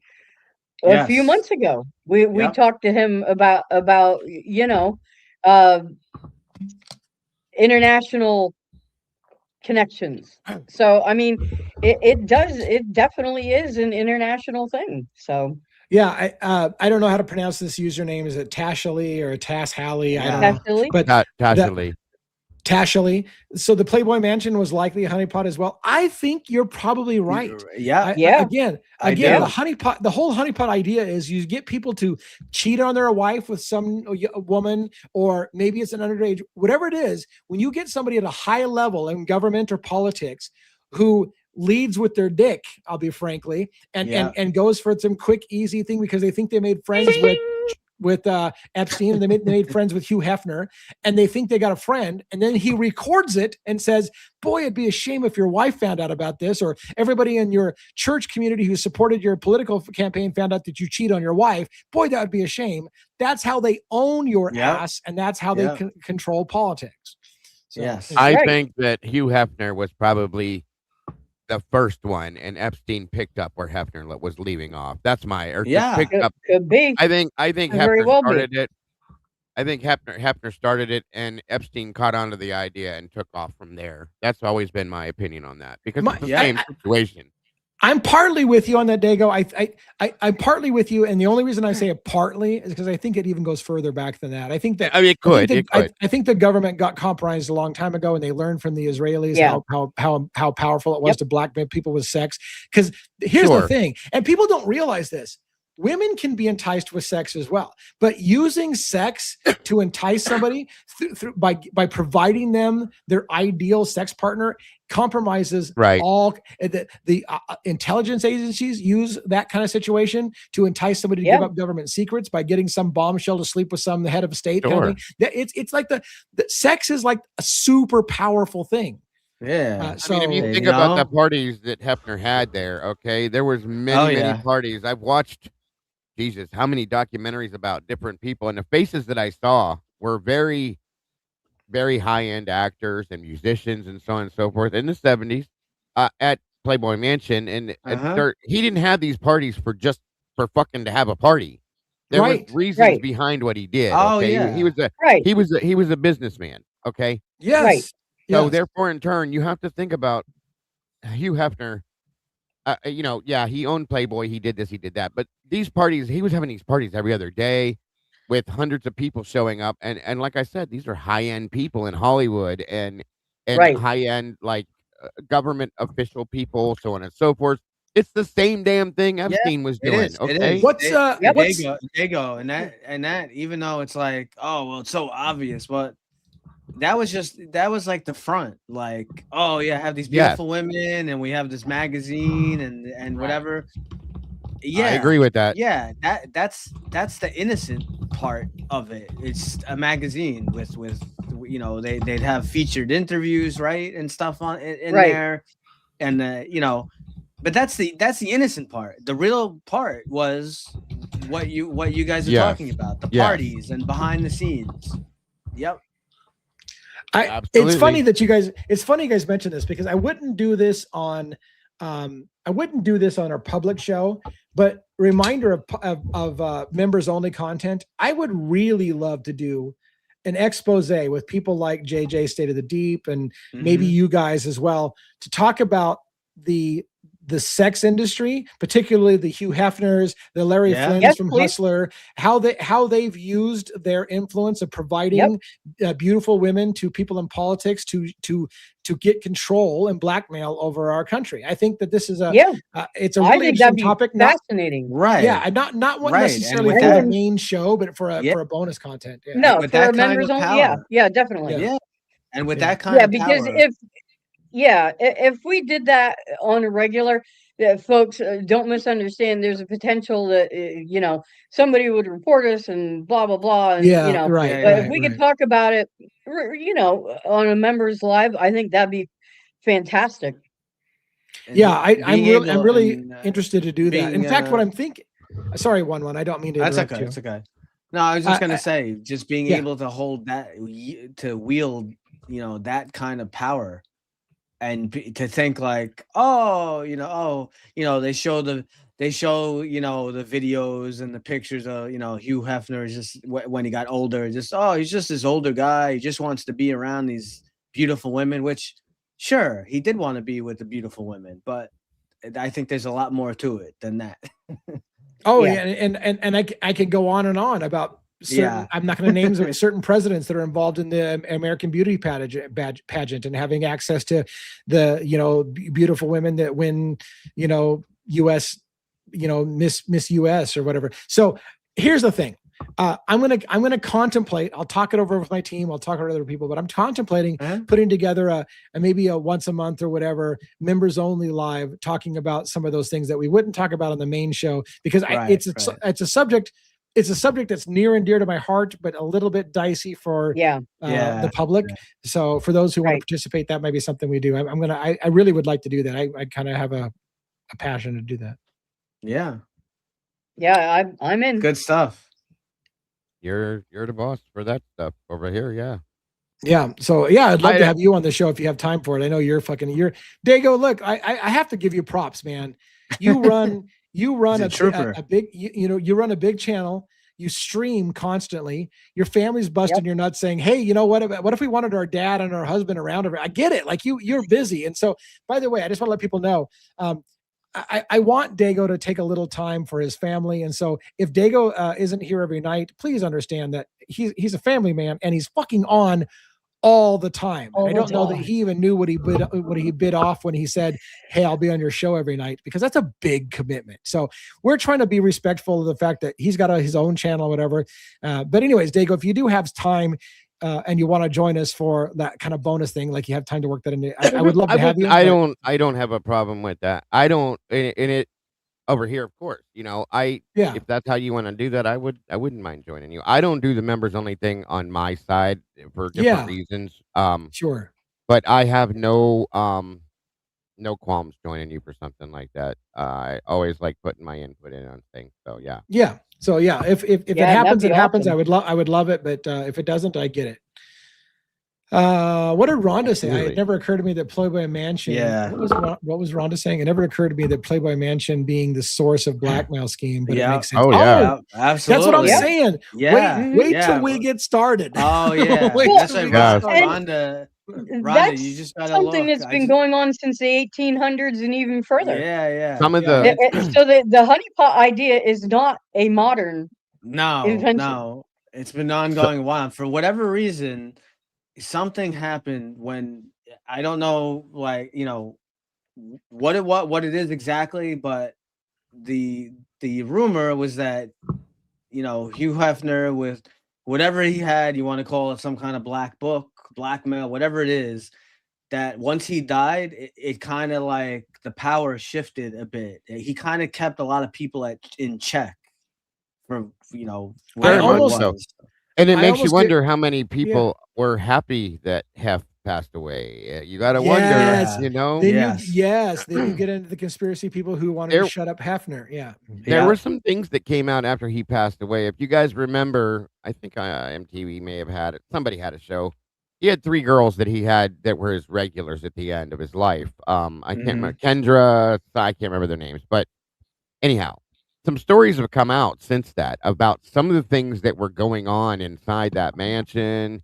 Some of the people, the fact that they were kind of forced in some ways to be in that house, and the house hadn't been worked on. One of the big deals was is there was like black mold in the mansion and all sorts of wild shit going on in the scenes or behind the scenes. I mean, and some of the people that were talked about. It was real interesting that he even brought this up tonight because I just watched something about that not too long ago, and it makes you wonder how many people.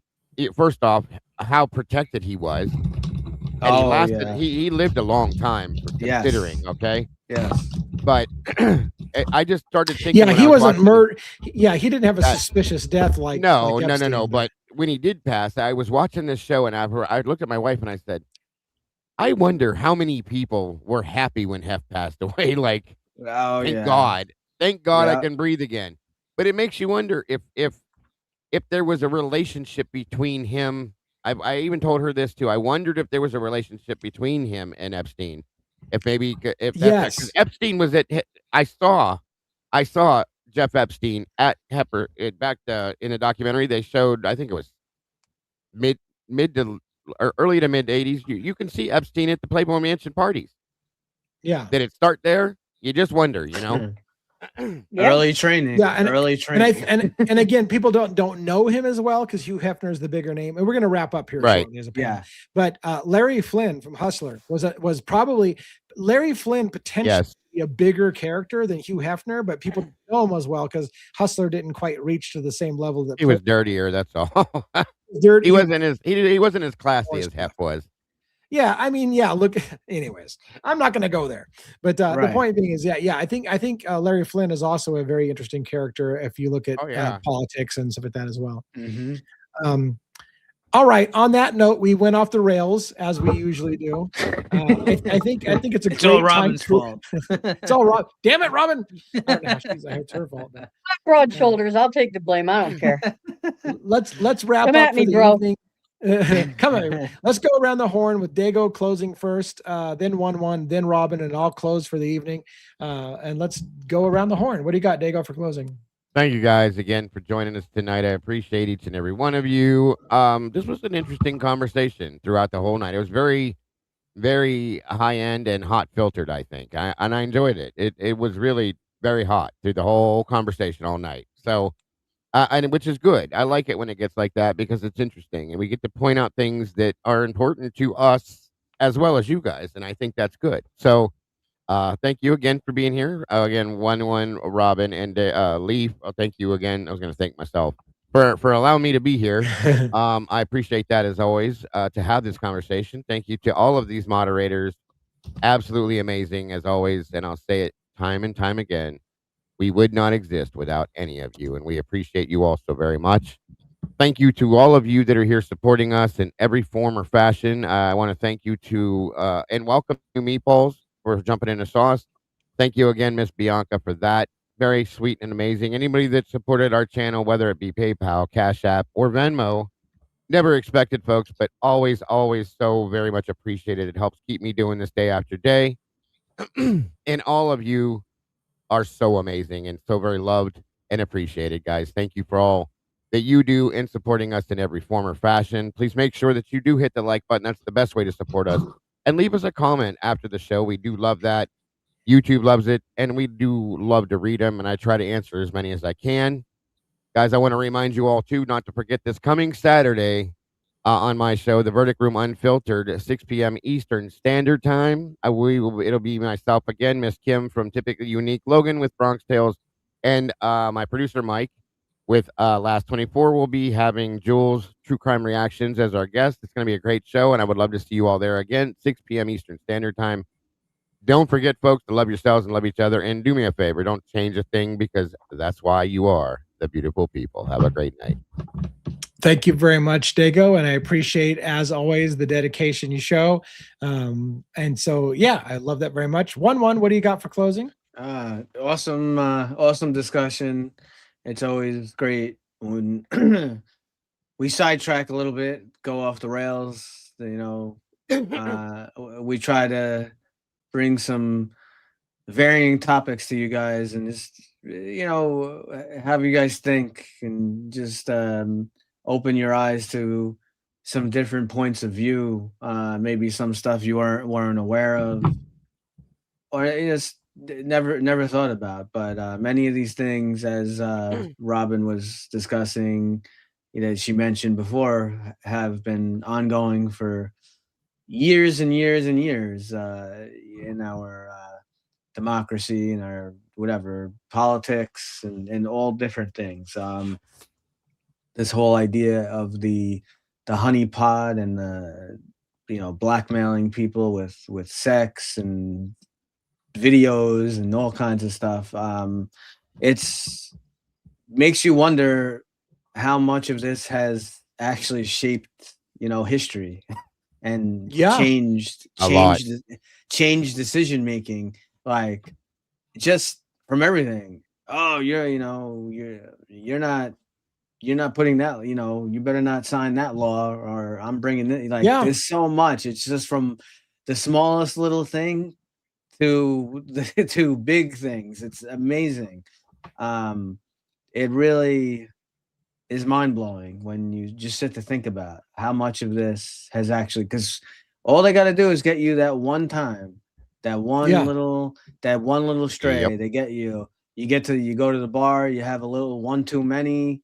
You have this super, you know, whatever, hot, amazing, whatever, female, or the opposite, some super attractive guy. You know, all they got to do is get you that one time, and that short little video clip, or a little photo, and then they got you by the balls now. So even if you don't have balls, they got you. Right. Even if you don't have balls, but just, you know, I know you want to do a movie trivia tonight. I wanted to take a second before you get into that. Sure. To answer Janae's question, Janae 2022 or 22. When donating, is it best to use? So first of all, damn it, I can't say how thankful I am that you asked those kind of questions. It shows you really want to support the channel, and you want to do your best to support the channel. So thank you for even asking that kind of question. Yeah. Listen carefully to my political answer. Keep in mind, I'm sure PayPal doesn't like to have us tell you that there's a better way to pay than paying through PayPal. Understand what I'm saying? So yes, to be fair, PayPal takes a pretty hefty percentage. It's not ridiculous. You mean YouTube? Wait, sorry, well, YouTube. Not YouTube. Sorry, not PayPal. YouTube. YouTube takes a percentage, right? So pardon me. So the point being is that I'm not trying to tell you not to use YouTube as a platform to donate to the channel, but yes, there are other ways that give you a little bit better cut. So I appreciate the question. You know, things very like much. Those other ones, they do give us personally a better chance. I will, because I feel like it's my duty to say this real quick, and one hold on to your freaking movie trivia for just a second. Okay. I think it's important to say this. Keep in mind, my opinion, and maybe not every YouTuber feels the same way.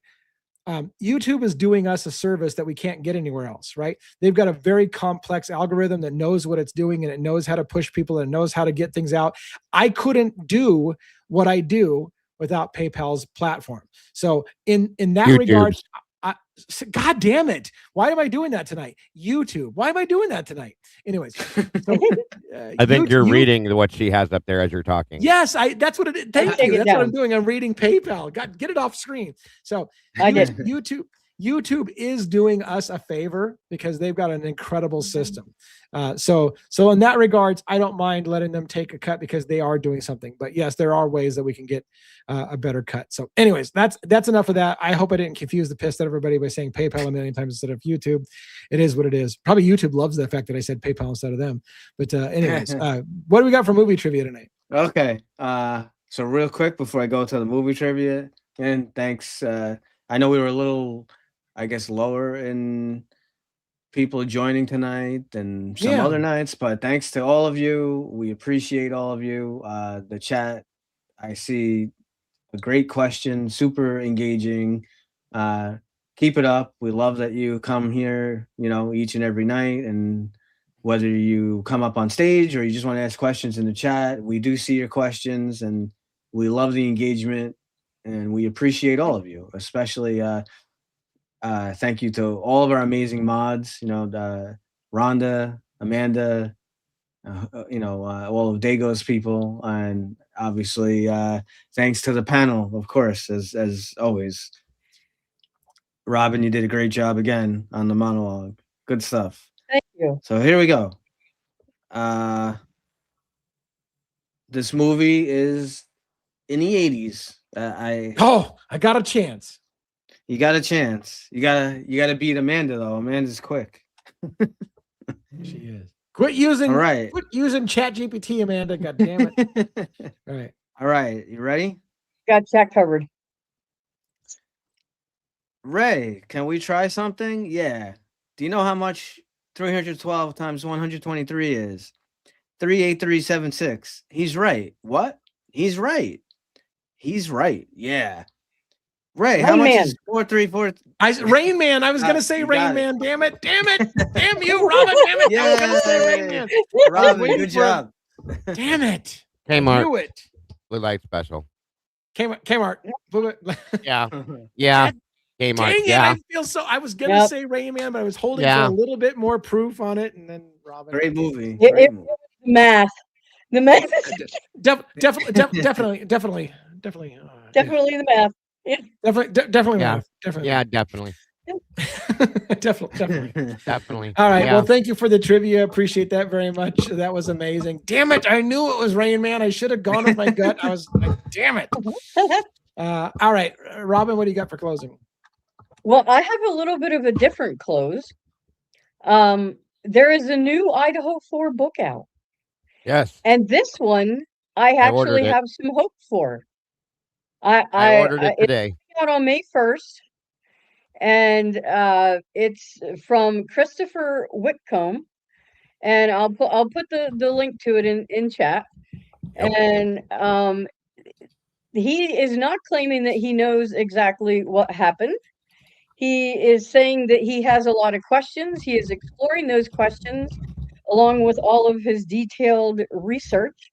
So I am curious simply because of the fact that he did a bunch of research, and also he's not claiming to have answers, or claim, at least so far. I haven't read the book, of course, because it's not out yet. He doesn't seem like he's going to have invented conversations between people or anything like that. So I am curious to read that. And it's actually called Broken Plea.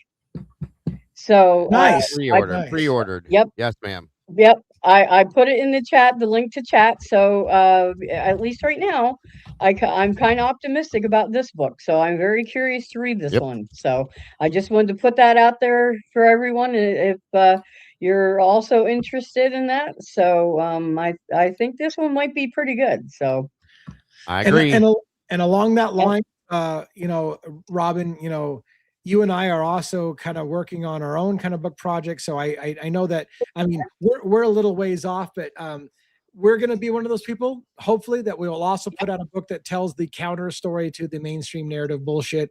And so I hope that, so kudos on this guy for maybe, again, we don't know what he's going to say, but maybe questioning the official story. We also are working on that own thing that has our own stuff. I just wanted to kind of let you guys know. By the way, as a reminder, Substack is a place for kind of written content. I'm going to be posting more stuff on Substack, including some of that pre-writing of the book that we're working on, kind of things. If you're interested in that stuff, I threw it up. Oh, thank you. I threw it up just because you guys were talking about it. There it is. I pre-ordered mine today. Yeah, and I will pre-order this as well. I will read it. Members only. This is a perfect members only. This is the kind of thing I do. I've done lots of book series. I read the entire book, When the Night Comes Falling by Howard Bloom. I'm partway through several other books that we're going to continue on as we get interest in it and with that. But Broken Plea, another book that I will pick up and do for members only content. I was going to say. I was going to ask you. I was going to ask you, Lee. Yeah, to do. I'm on it. Only on it. Yeah, I'm on it. That's what I was gonna do. I don't do the members only. I was gonna probably do it in Discord, but that's what my plan was too with this. So I'm kind of excited for it when it does drop. Me as well. Me as well. But I just wanted to thank Cat's Mojo. She's the one that brought that to my attention.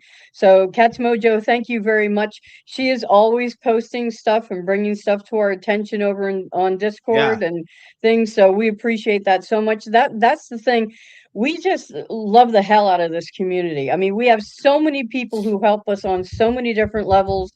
It would take all night to sit here and name you all, but I hope you know how much you guys are loved and appreciated, and we couldn't be more blessed than to have all of you in our corner. So thank you guys so very much, and I hope you have a wonderful evening. Yes, thank you very much, and I appreciate that. As for myself, I will close by saying I try not to split my attention a million places, but I have, while we're talking, I ordered that book on pre-order. I've also ordered I purchased a book on Hugh Hefner's Playboy Mansion for the members only content. So if you're interested in member only content, please check that out. We've got lots of stuff. Again, it's not for everybody, but some people like to have every little detail they possibly can. I do talk about a lot of shit. I spew ideas at the top of my head, which my wife says, your mind must be a fucking crazy place to be in. Absolutely. My brain is a crazy place to be in. I do my best to tame that shit down for the show here, but my mind is nutbaggish on the other side, and that's what I show maybe sometimes on the members only content. So I hope you'll check that out sometime. Cartoons. I told you that before. Cartoons. Yeah, 100%. Yeah, cartoons. Yeah. So thank you all for coming to another Crimes After Dark. We'll see you tomorrow night, 5 p.m. Pacific Standard Time, 8 p.m. Eastern Standard Time. And I don't know where it is in all the other time zones across the world. We do have an international audience. Thank you so much. Much love. Have a great evening. Take it easy. Good night, everybody. Good night.